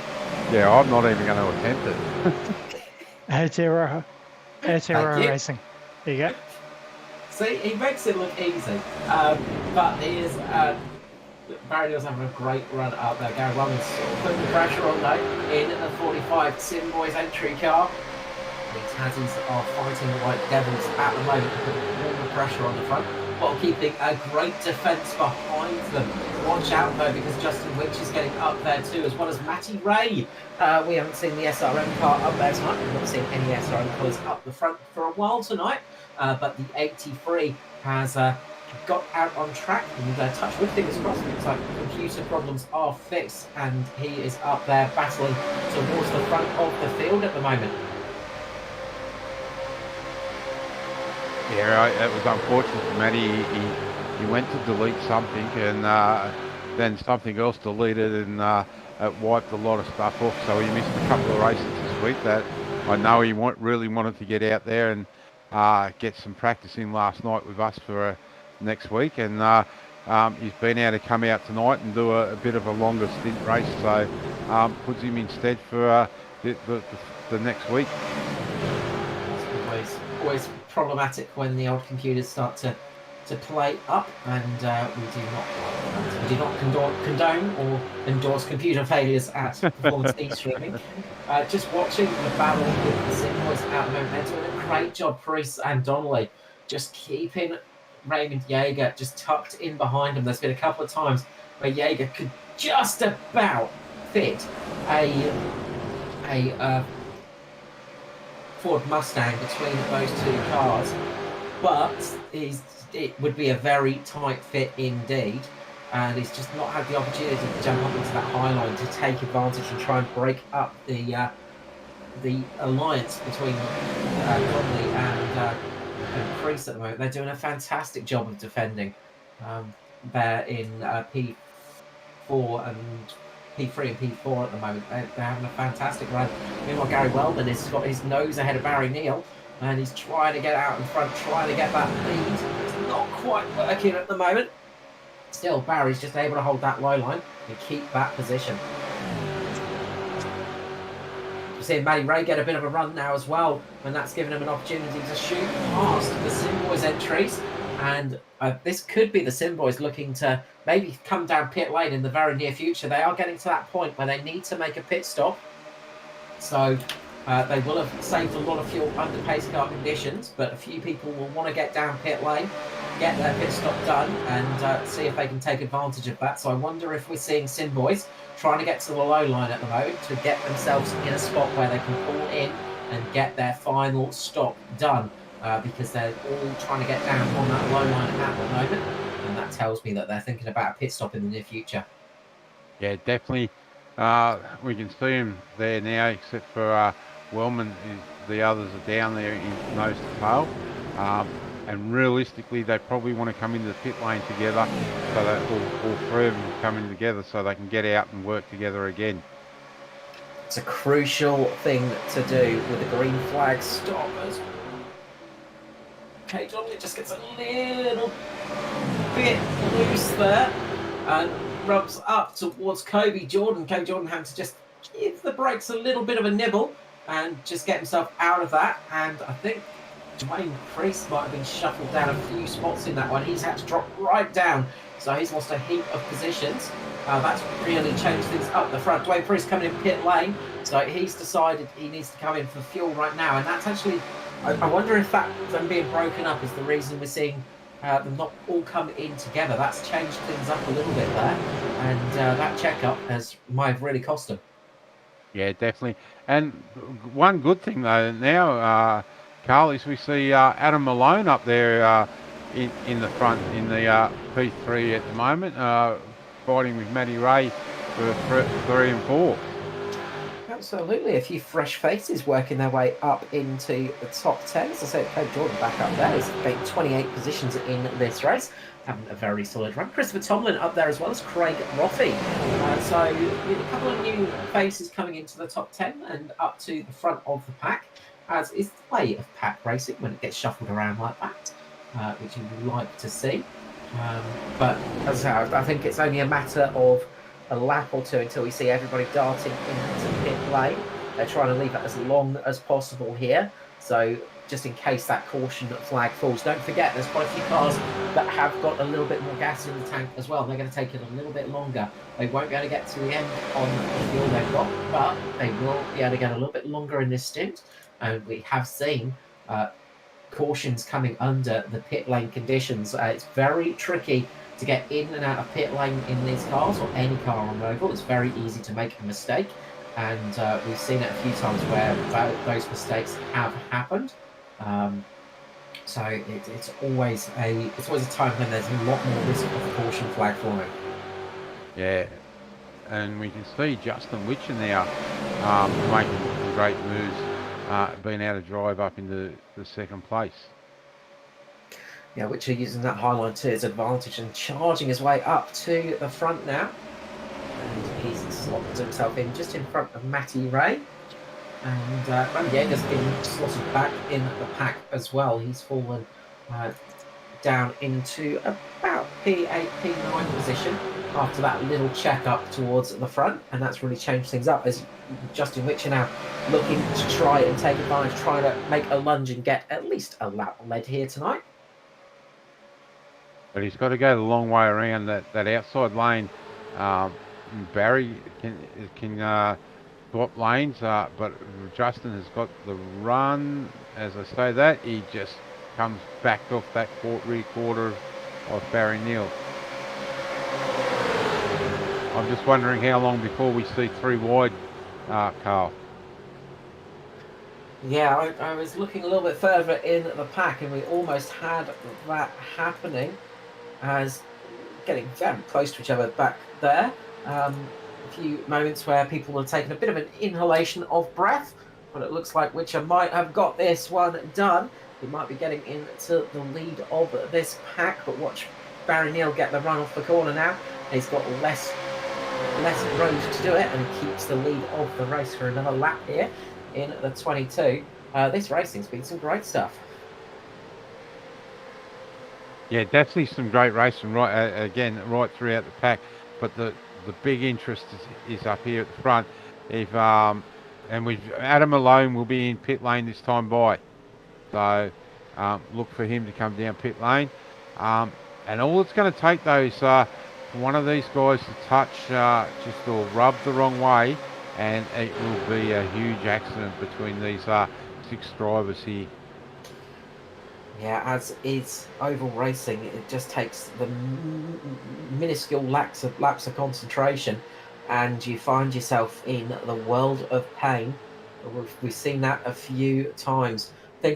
Looks like we're going to be seeing a lot more people coming down pit lane, and that's bang on the target. Gary Wellman coming in with Barry Neal. So they're all pulling into pit lane now, as well as in the background, Christopher Tomlin too. So a huge spat of cars pulling in to pit road. That's giving Justin Witcher the lead of this race at the moment, and might give Yeager the opportunity to get at least a lap led here. He's side by side with Cody Jordan at the moment, trying to get the run up to the front of the pack. And as you know, with championships, it's always crucial to get every point you can get, every point you can squeeze in to a race. And Yeager's got the opportunity here to try and get a bonus point. Justin Witcher at the moment in that prime position. But I imagine they'll play a game with each other and just not race too hard to try and get the 23 up into the leading spot. Watch out for Kobe Jordan, though. He's the wild card at the moment because he's got a really good run for the lead of this race, as Justin Witch has been implementing the sitting in the road position. And Jordan's going to try and get up with Matty Ray and work together with them. See how this one can work out from here. Craig Roffey up there as well in the 030. So A few of these cars also came in for a bit of a top up of fuel. Sorry, sorry, I just heard something over the radio, but yeah, no, it's okay. Just jumped the gun a little bit there. Okay, I was about to say Craig Rothie, Kobe Jordan, Maddie Ray, Harry Anastakis, Ruben Phelps, and Kim Rothie. They've all got a fair few laps to go into this stint, so they can go a little bit longer. Justin Witcher and Raymond Yeager have got probably about four laps of fuel. Oh, actually, no, they've done a monster stint. They're in 55 laps into this stint now, so they must be needing to come down pit lane in a very, very short time. Because they will be running on vapours pretty much. Of course, we've had a fair few laps under caution, but here we come. Justin Witcher pulls into pit lane. Raymond Yeager sticks out for one more lap. So sitting in the traffic saves him a little bit of fuel. But he's going to manage about 57 laps into this stint, so a very long stint for himself.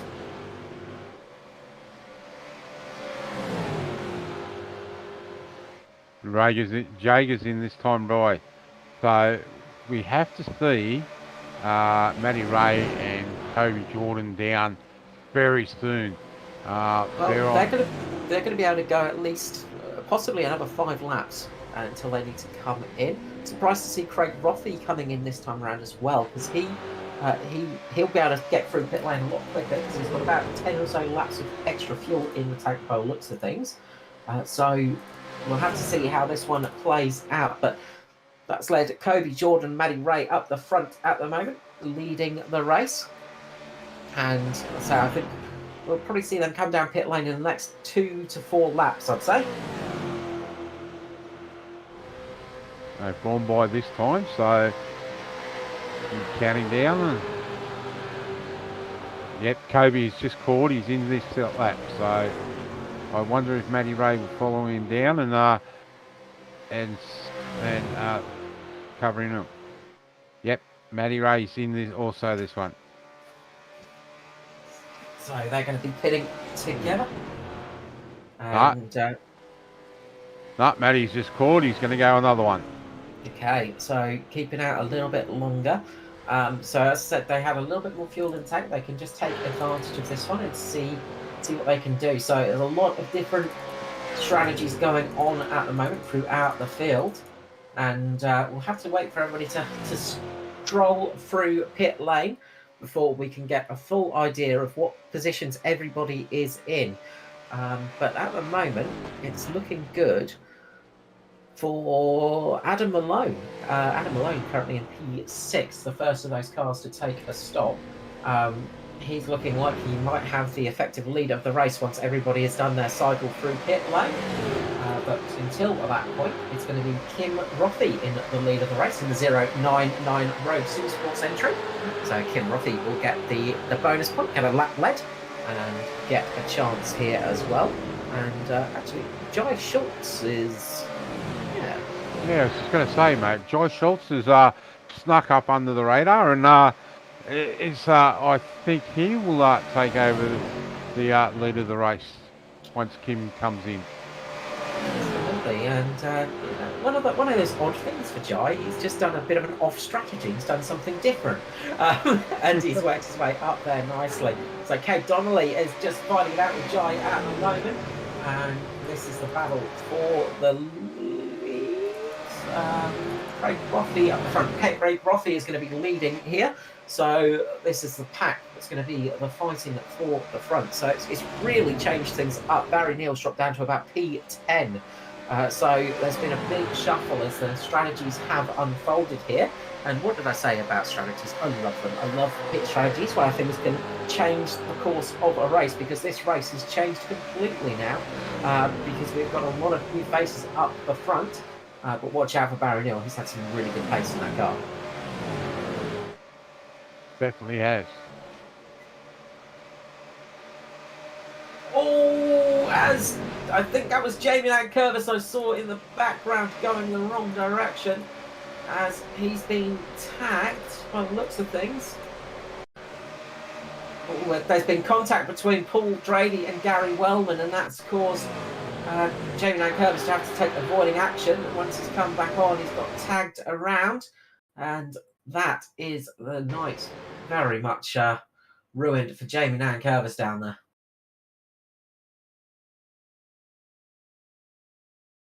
We do not see the caution flag fly from that one, though. So see there that go around, and then big moment there. And that was a big moment as well for Gary Wellman. That may have knocked some wind out of his sails too. So championship leader implications there. That was P3 in the championship, P2 in the championship getting contact and having a moment as bit of a moment there, and that brings out the caution as I saw one of the Rogue Sim Sports cars getting nudged in the back by, I think it was a Sim Boys car, but I'll have to wait and see on the replay. Looks like Andy Barber, that was, mate.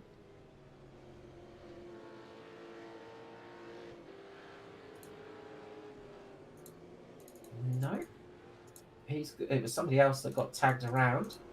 It was Harry Anastakis. Yeah, it was the Rogue car. I'm sure I saw it was the Rogue Sim Sports car.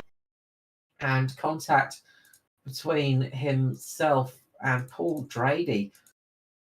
So Paul Drady's just clipped the back of the 144. Around she goes and spins it up and around. And the number 5 has nowhere to go and just makes a little bit of contact. And that brings out the caution flag here again, which will lead us with a very big shootout to the end, a 20-lap shootout to the end. We see the aftermath of that incident, and whoever that was in the SRM car got very lucky coming through on that incident, because it was looking down. I'd say that was Ruben Phelps, but they almost got collected in that accident. So it wasn't. It was actually, I think it was Matty Ray. Matty Ray just got very lucky coming around on that accident. He just missed it by a hen's tooth.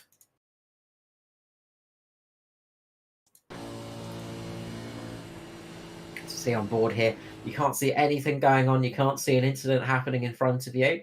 And that's kind of the view you get as a driver. And then all of a sudden you're like, oh, there's a car pointing in the wrong direction.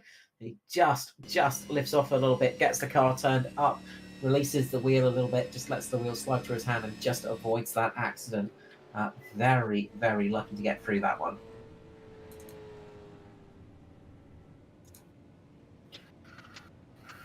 So we're going to have a bit of a sprint to the end, Mark.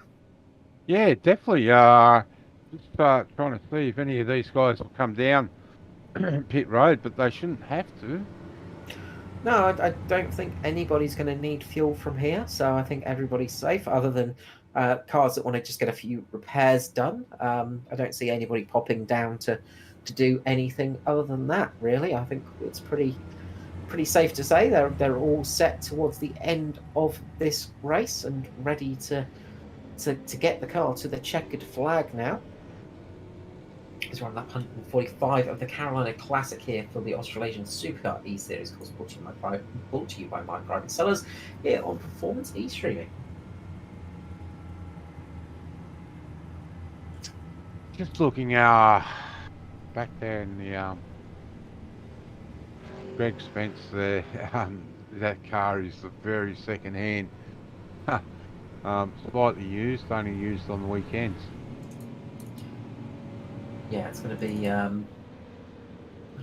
be hard to get the deposit back on that car, I reckon.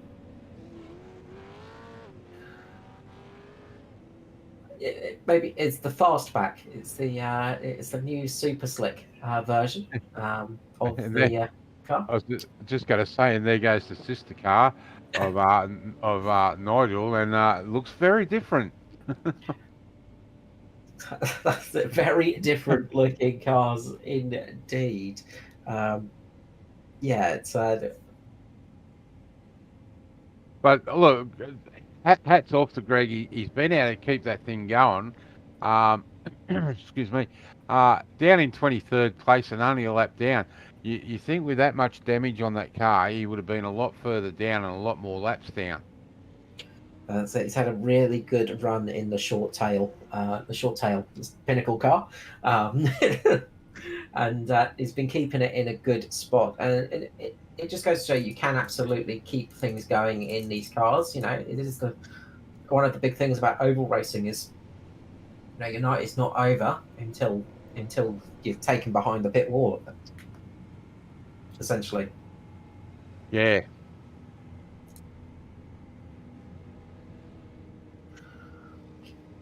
Just heard a little whisper that tyres blew for Wayne Priest. Okay, so interesting. So yeah, I've seen. So last time everybody came in, be interesting to see how they go. So people swapping tires, and there's going to be a bit of a mix of really fresh tires, not so fresh tires, and medium fresh tires out there now, and that could definitely affect the way the final few laps of this race could run, Mark. Yeah, definitely. Just looking there, it's good to see just the Witcher, Jai Schultz, nearly called him the wrong name again. Jai Schultz had a great drive and up into third now. Tomlinson, Tomlin up into eighth. So good to see those guys up into the top 10. Yeah, Peter Madsen having a good recovery as well in the 173. He's been a little bit in the wars. He's up 24 positions in the race. So a good run up towards the front of the field. Pace car is about to pull in. It is going to be Craig Roffey in the Rogue Simsports entry. The 030 leading away. Kate Donnelly on the outside. And we're going to go back to green flag racing. 17 laps to go. It's going to be a sprint to the end. And Jai Schultz getting a good run there on the inside. He may come out of this with a second place at the moment, but got to be careful. Witcher doesn't want to let those two sim boys join up. And it looks like Barry Hill's having a little bit of connectivity issue, and that's a shame if that pulls him from the race. Hopefully that will settle down. But at the moment, it's Craig Roffey having a good run up the front. He's got Kate Donnelly really having a run now, pushing up towards him. Look at who's that just behind? Jai Schultz, sorry.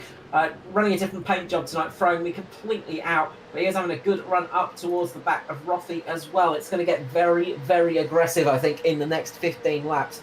The drivers will be looking to win as Jai Schultz goes free wide down the inside. Little bit of contact between Roffey and Witcher is over. Witcher is rolling. Oh, nasty, nasty hit. And that brings out the caution flag as that car goes flipping down the track. A very nasty accident there for Justin Witcher. 9.8, thanks. Definitely a bit of what we call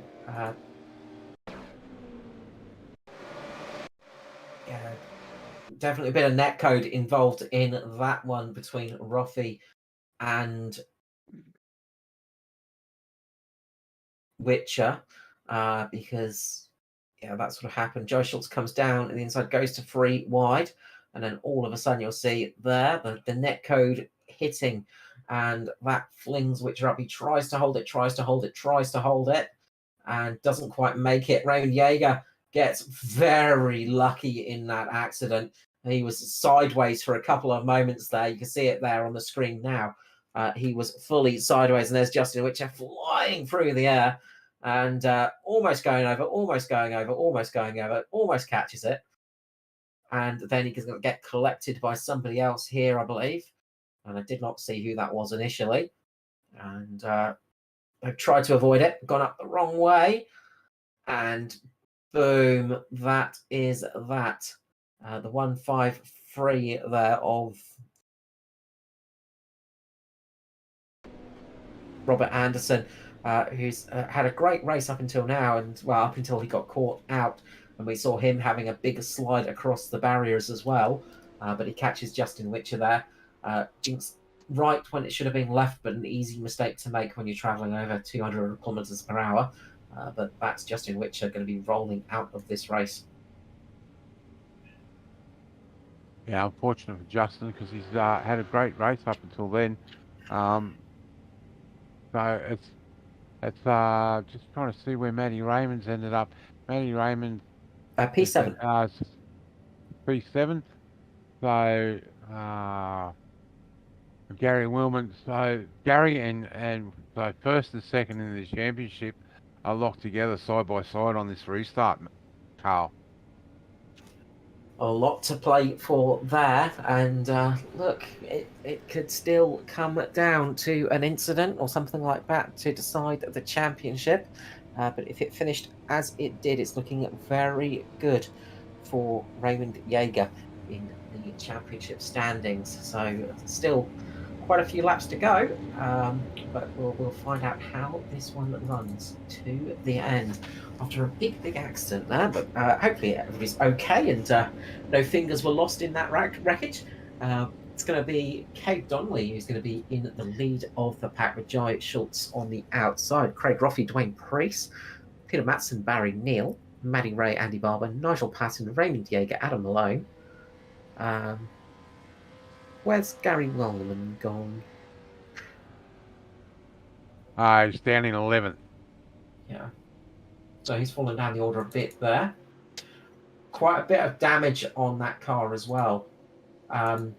So he had to come down pit lane, I think. So that's why he's lost a few positions. So Gary Wellman's dropped a few spots because he needed to get a few bits of tape put onto the front of that car.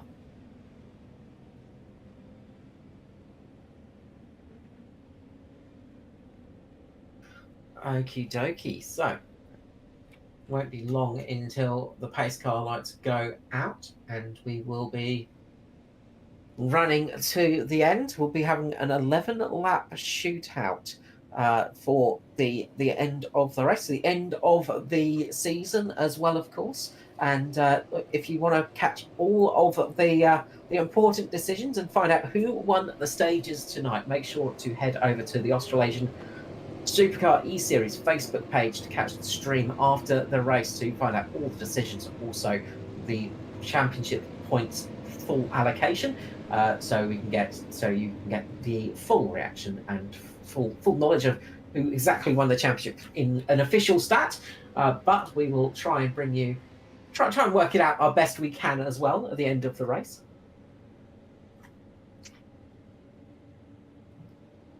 It's probably going to come down close to if Gary's won any of the stage points, because it's going to be very close. I think he'll need to have won the stages and finish a fair few cars ahead of Jaeger to get that now, especially with Jamie Nankervis so far back. He's 3 laps down, but still in 24th position. So he might be able to at least keep his P3 in the championship. He'll be very happy with that, I'm sure. It's been a solid season for him as well. But Gary Wellman would desperately love to keep the number 1 in the Sim Boys camp, of course. Troy Davison, the reigning champion for Sim Boys, not here tonight. But they'd love to keep the number 1 in their camp. And we go back to green flag racing. And Cade Donnelly launches away and gets a nice start at the front of the pack. Gets a nice bit of a launch there. Craig Roffey keeping Jai Schultz on the outside. Lots of action going on behind as well. So Dwayne Preece just gets a little bit loose on the exit, but keeps the car running well. As Roffey gets a super run, Jai Schultz too getting a really big move. Peter Madison moving up there as well, currently P4. He's keeping his nose up there. A little bit of contact behind. Jaeger making a little bit of contact with somebody back there. They're getting very close behind. The rest of the pack is really battling hard behind the leaders at the moment. Lots of action going on track though, as it looks like Cade Donnelly's going to try and get the run for the lead of the race on Roffey. Cade Donnelly takes the lead of the race. Craig Roffey on the inside, really trying to make it happen. Jai Schultz just has a little blip into the shadow run, but holds it steady as Cade just gets a bit loose on the exit. That gives Roffey a little bit of a reprieve, now gives him a little bit of breathing room. 8 laps remaining here for the Australasian Supercar eSeries. Private seller here on Performance eStream. A little bit of contact by Madison and Schultz. By the look of it, they've got very close to each other at least. Great action going on here tonight.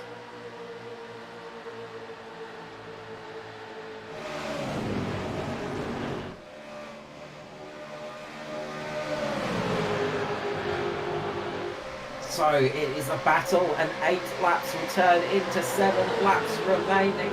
Big run on the inside line now. Kate Donnelly really trying to push forwards. Barry Neal working his way back up towards the front of the pack now as well. Barry's had a great run so far tonight. Just the curse of Mark Johansson dropping him back a few spots. And we can see the two SRM boys there working well together. Barry Neal just got caught on the apron. Up into the barriers goes. I couldn't quite see who that was. I think it was the purple car of Kim Roffey just giving the barriers a big scrape there. Great shot from Matt on the cameras. Right place, right time there. Kate Donnelly really pushing for the lead now. Dwayne Priest coming up too.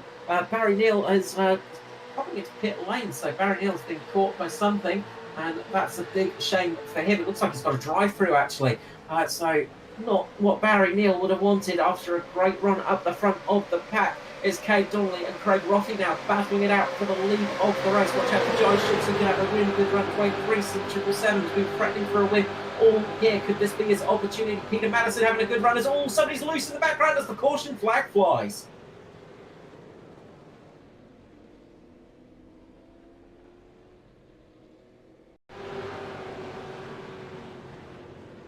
Go back and have a little look, see that. I wonder if it was Troy Turner. Oh, Troy Turner into the side of Kobe Jordan there.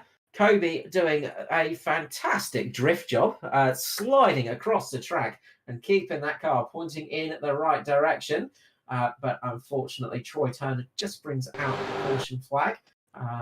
Could have gotten away without it, I think, but it just was bit of a wild moment out there, so luckily nobody else got caught up in that one.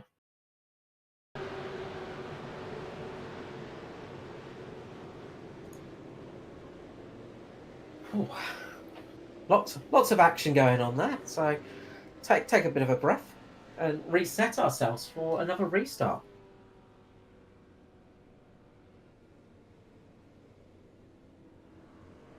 So the cars will come back behind the pace car now, getting into position and seeing what they can do in the final few laps of this race. And it's going to be some pretty crazy stuff, I think. Matt, I think we're in for a lot of action in the final closing stages of the Carolina Classic here tonight. Yeah, 4 laps to go in the season, all to play for. If you're a driver like Donnelly or Priest or Schultz, you want to get a win. This is your last opportunity to get a win for the season. So you'll be, as we say, sending it pretty hard, I'm sure. Sorry. Absolutely. I think they're going to be putting on a lot of pressure, so it'll be interesting to see what happens. Just been updated. Jamie Nankervis was given a black flag, and by the sounds of it, Gary Willman has been giving a black flag also. Okay, that's going to really be a big thing for the championship. So Gary Wellman, he is currently at the back of the pack. So by the looks of it, he served that penalty because I'm not seeing the black flag next to his name. So he looks like he is clear for that at the moment. So that's some good news on his account because he's still on the lead lap. So he's still got a chance, but it's running out very, very quickly at the moment. And I think the 23 there, the RKJ Web Services, Pinnacle Esport entry, Raymond Yeager, he's going to be looking pretty good. Watch out for those 2 SRM cars, Ruben Phelps and Matty Ray up there as well. They could be trying their best, although they've received a fair few licks tonight. They are not looking quite as shiny as they did when they came out of the boxes earlier today.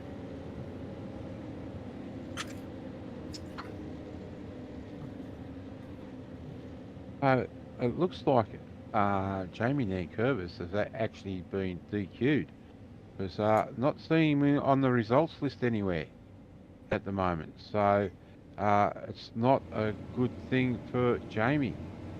No, absolutely, and I'm seeing the black flag with a white cross on it, which means just that. So that is a night to forget for Jamie Nankervis. A real shame for him. So that is going to be a painful one indeed. But look, as is motorsport, sometimes things go well, sometimes they don't. And tonight is definitely one of those that did not go well for him. But for some other drivers, it could be going extremely well. Pace car should be coming around, and I think it will be. Will we get a green white checker, or will it be a? We'll find out in a moment. It's going to be very close to one for sure, but Craig Roffey is looking good at the moment. He's up there just ahead of Cade Donnelly. So it's going to be. I think we're going to have an absolute shootout to the end here. It's going to be very, very. I think the aggression levels might switch up, and we could be in for a very entertaining finish. So it's going to be a green-white checker here. So the next flag round will bring us back to racing, and then whatever flag shows next will finish the race. So if we see a caution flag come out before the white flag, then that means the race will finish under caution. If the white flag comes out, then we will see the checkered flag for the Carolina Classic. So it all comes down to this. Hopefully everybody's done their fuel calculations absolutely right to get to the end, and we should be seeing some really good racing now. Anybody's race, really. I wouldn't. I don't think I want to take a name for who could win it. No, I definitely don't want to pick a name. Yeah, well, we see Ruben Phelps there, Matty Raymond, Raymond Jaeger, Jai Schultz. Plenty of good quality drivers there. So it's anybody's race. It is indeed, as we are just a few short laps away from the end of the season here for the first season of the year of the Australasian Supercar eSeries, brought by Micro. So this was here on Performance eStreaming. The Carolina Classic is about to go back to green flag racing. Craig Roffey is going to bring us away in a few short moments. Cade Donnelly on his outside, and we go green once more for a little bit of overtime. Who can get it done? We will soon find out. Roffey gets a nice start. So does Cade Donnelly. Dwayne Priest sliding behind him. Jai Schultz is going to be very, very desperate to get up there. He really wants to get this. As Cade Donnelly gets a nice run here. Cade is getting the run down the inside as Jai Schultz makes a big lunge on Dwayne Priest as well. Side by side at the moment. Donnelly in the lead. Roffey just behind him. Jai Schultz coming up. Watch Jai Schultz, he's going to be trying for it. Will he try free wide once again? Cade Donnelly's got to keep it low to stop him having that lunge. Up into the race we go. White flag has shown. Next flag is going to be the end. Cade Donnelly keeps the inside line nice and tight. Craig Roffey up there. Jai Schultz is really looking to try and make that lunge at the moment. When's he going to do it? He's going to do it now. They're free wide down the back straight. Jai Schultz down the inside of Cade Donnelly. They make contact. Cade goes round. So does Craig Roffey. Jai Schultz is up in the front of the race. He's going to take the victory here ahead of Peter Madison. A controversial finish, I'm sure, some will say.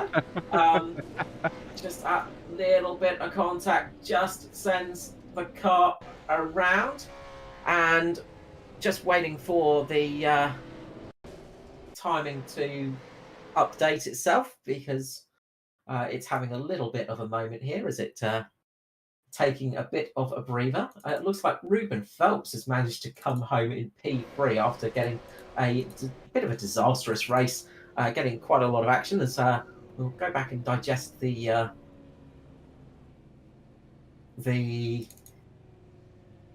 finish of this one. And Jai Schultz takes the victory tonight. And one of the odd moments where we see a car with celebratory livery on tonight, and it actually gets a good result. Yeah, definitely, and it definitely looks like the results are Josh Holt, Peter Matheson, Ruben Phelps, and Nigel Patton been able to get there into fourth spot. So some nice work there for Nigel. Yeah, a bit of a quiet night for Nigel. He's been sort of, it's been one of those nights where he's been sort of plugging away, just quietly, keeping up there. And he finished side by side with Raymond Jaeger. Those two were absolutely as close as you possibly get. As somebody just, we'll see what happened there. But they got very close to each other as well, and crossed the line by absolutely nothing for those two. Raymond Jaeger comes home in P5, and I'm pretty sure by my terrible maths, that secured him a championship for tonight, pending any of the stage wins. We're looking at that finish once more. They go 3 wide. Cade Donnelly gets pinched in the middle, gets thrown up. Dwayne Priest goes around, and that pings up into Craig Rothy. And then there is the mother of all wrecks just behind him, as unfortunately people are caught in that one from every angle. And we see a big bit of carnage for the end of the race.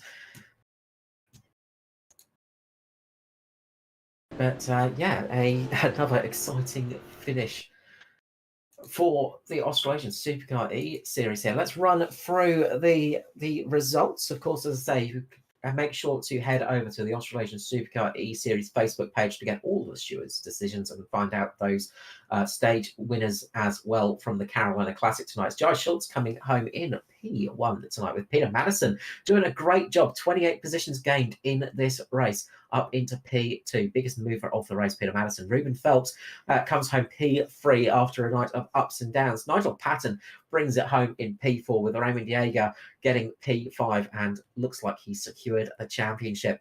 Paul Drady comes home in P6 tonight, with Kim Rothy in 7th. 8th, Christopher Finley. 9th for Craig Rothy, and Cade Donnelly comes home in P10. As we roll over the page, it's Dwayne Priest in P11 with Adam Malone at 12th. 13th for Koch. 14th for Anastakis. Wellman in 15th. 16th for Raymond. 17th for Jordan. Andy Barber in 18th. Turner in 19th. And Greg Spencer in 20th spot. Ash Nazir comes home in 21st position, with Christopher Tomlin 22nd. It's Barry Neal who comes home 23rd. Philip Marsh 24th. Jamie Nankervis 25th. Justin Witcher 26th. Jason Marr 27th. Michael Latter 28th. Robert Anderson 29th. Andrew Hoffman 30th. 31st Peter Morris. Joseph Grenshaw 32nd, 33rd for Matt Knight, Peter Grattan in 34th, 35th for Mick Rush, Steve Hoppett 36th, 37th for Cuthbertson, Aaron Dillon 38th, 39th for Mackenzie, and Philip Howell out early doors. Well, what a night. What a way to finish your race. It's been one way to finish, and what I might do, Mark, is I might hand over to you for some post-race interviews. Okay, no worries. We might bring up our third place getter, Mr. Ruben Phelps. Welcome to the booth, Ruben, and congratulations on third place. Yeah, I don't know where that came from at all tonight. That was Where did you have your rabbit's foot, or rabbit's tail, I should say, tied? So because very lucky to get through that last wreck. oh, there's many things that I got through that I can't even answer myself. Went 2 laps down, a wrecked race car off the speed. Came in that last green flag pit stop, forgot to change the tyres, was on 14% tyres, and a lucky yellow comes out, and obviously other yellows coming out to getting me back on my lap, and fixed the car. 4.5 minutes of repairs to fix, and I got it all done. I don't know where to start. Yeah, mate, we were commenting earlier that you were really well buried after those first 2 cautions, and as you said, come back from 2-3 laps down, and up in the third spot. Absolutely brilliant drive. Oh no, it was, again, like there was a time, one of the restarts, I went from I think this is when before I got my first lucky dog, or the lucky dog that got me back on the lap. I passed one of the restarts, I went from dead last and passed like 12 cars straight through the middle, because obviously you can go straight on the outside of cars in the lane. So they actually what propelled me to get on the ahead of who I needed to race to get that lucky dog. And I think it was like 2 laps later when the yellow came out, and then of course, like, you know, getting the damage repairs from cautions, and then just pitting at the right time to get my laps back, and choosing the right strategy. And then of course I made that one ballsy situation with the tyre screw up, but luckily yellow came out that I could fresh the tyres, and I only had like 20 laps at the end. I had the fresh tyres then, and then a fixed race car, fresh tyres, you know what's going to happen next. You can just pass everybody again. So Yeah, definitely. Well, mate, it's been a great season, and for the series itself. The season's over for you, but it's not the end of your racing. With you returning your sights back onto the NASCAR stuff. well, exactly. It's actually been nice that I've actually made this, getting these podiums and stuff a trend in all the series at the moment. So obviously, I'm definitely in a good place in my racing, and good team to, that's obviously helped me with, like, being calm and making the right decisions and things like that. So, only good things are happening. So it's good. But no, it Yeah, was good. It was definitely this championship's definitely a hell of a lot of fun, especially when especially when there's green flag racing. yeah, definitely. Well, mate, before we let you go and end the season, a shout out to your sponsors and supporters. When I got to shout out you guys for putting on the stream, and of course Matty Ray. He sort of didn't start, but then he came in to enjoy it and help me out and stuff like that. So I appreciate that. But SRM Australia, of course, and our sponsors of Mobile Brake and Mechanical Repairs, Made of Auckland, Murphy's Mitre 10, Moondog, and of course Lockie's TS Tourette's, and Brendan Henderson's Australia Alopecia. Mate, thanks very much for your time tonight, and again, congratulations on third place, and it's a great way to end the season for you. Oh, for sure. Get a good break and come back even stronger in the next season. All right, mate. Well, we will see you at the next season, and we will see you back in the NASCAR scene for the rest of this week and in a few weeks to come. Oh, for sure. And I might even bring an extra driver involved, so might see 4 SRM cars out there in the next one. Well, only can hope, mate. Again, thanks very much, and enjoy the night. Yeah, thank you. All right, we will bring up our second place getter, Mr. Peter Matheson. Welcome to the booth, mate, and congratulations, P2. Thanks, Mark. Great way to get the P2. Lucky to escape that last wreck, and but you've got to be in the right spot at the right time. Yeah, absolutely. I could see it on the right-hand side in the screen, and I'm just like, go faster, go faster, go faster. And it missed. So, mate, I'm happy to come through. It's the first one for the season for the top 3. So, yeah, stoked. Yeah, I was going to say, you've got to be absolutely stoked. Great way to end the season off. Plans to return next season and have another full-on challenge? Oh, absolutely. Yeah, no, it's one of the best groups that we run in on a Sunday night. Like, the drivers are good, courteous, clean. They race hard, and it's thoroughly enjoyable. Yeah, mate. Only one set of tyres. How do you find just that one change of tyres? Are you wishing at times, or did you wish at any time tonight you had another set under you that you could throw on? No, not at all. So started 30th, ran pretty much the top line, and then got a couple of laps down. So it was all about strategy for me tonight, which was obviously taking it easy, trying to get back on the lead lap. So I was lucky enough that I was waved around the pace car twice, and then I got there was another yellow which allowed me to fuel up So all the ducks lined up, and it was good. But yeah, the tyres were fine. The first pit stop, I think I still had 70 or 80% on them, so that actually allowed me to push a little bit harder in that second stint. Yeah, definitely. Mate, well, congratulations. And before we let you go, usual, that, as Carl says, shout out the sponsors and supporters. Yeah, absolutely. Hot Toddies, fantastic. Obviously, if you want anything electrical done, you wouldn't go anywhere else other than Witches Electrics.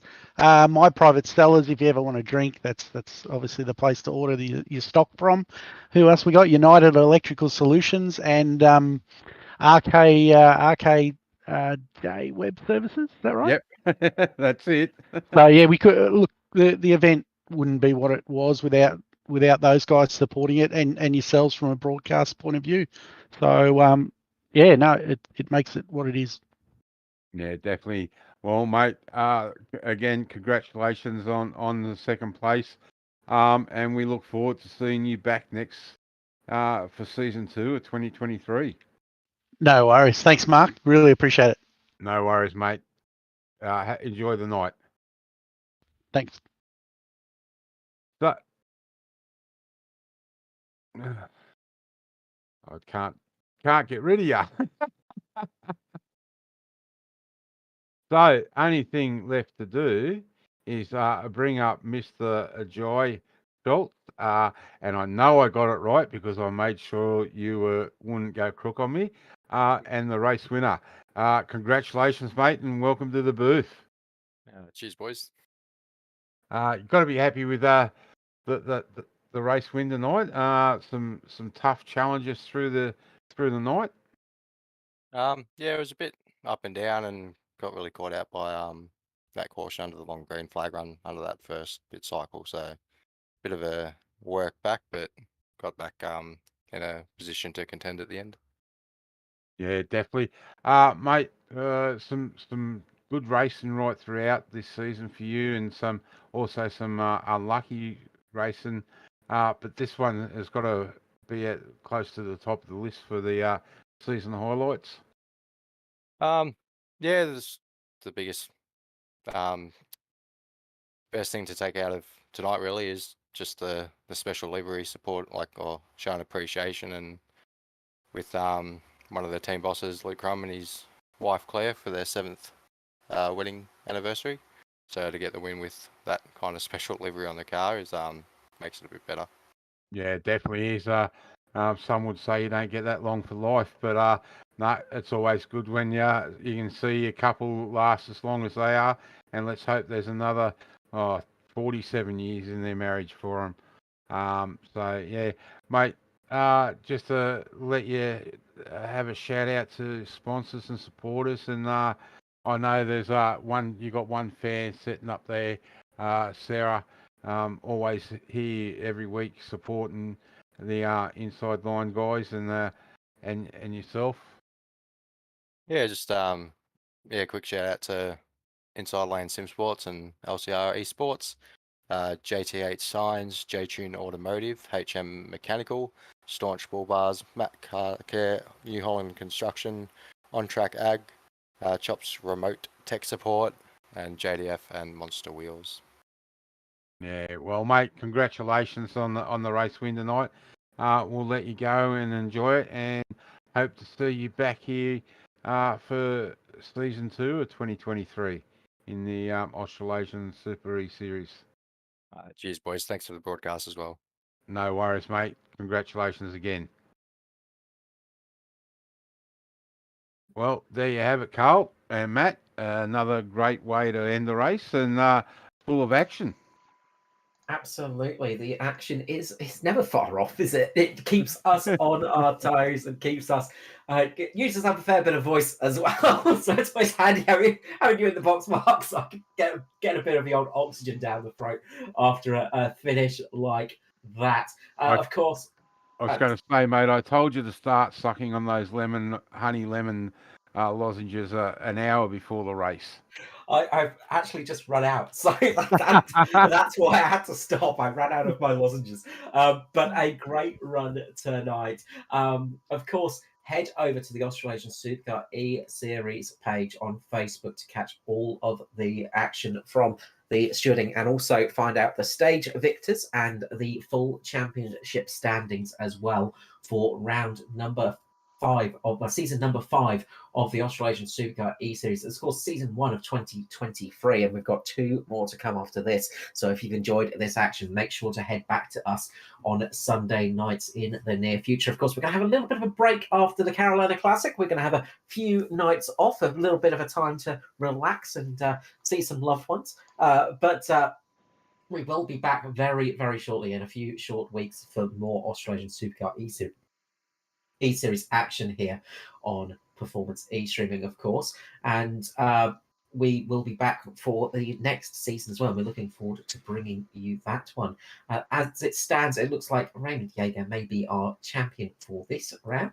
But once we get the full information, we'll make sure to bring the champion up into the booth and have a little bit of an interview with them before the start of the next season.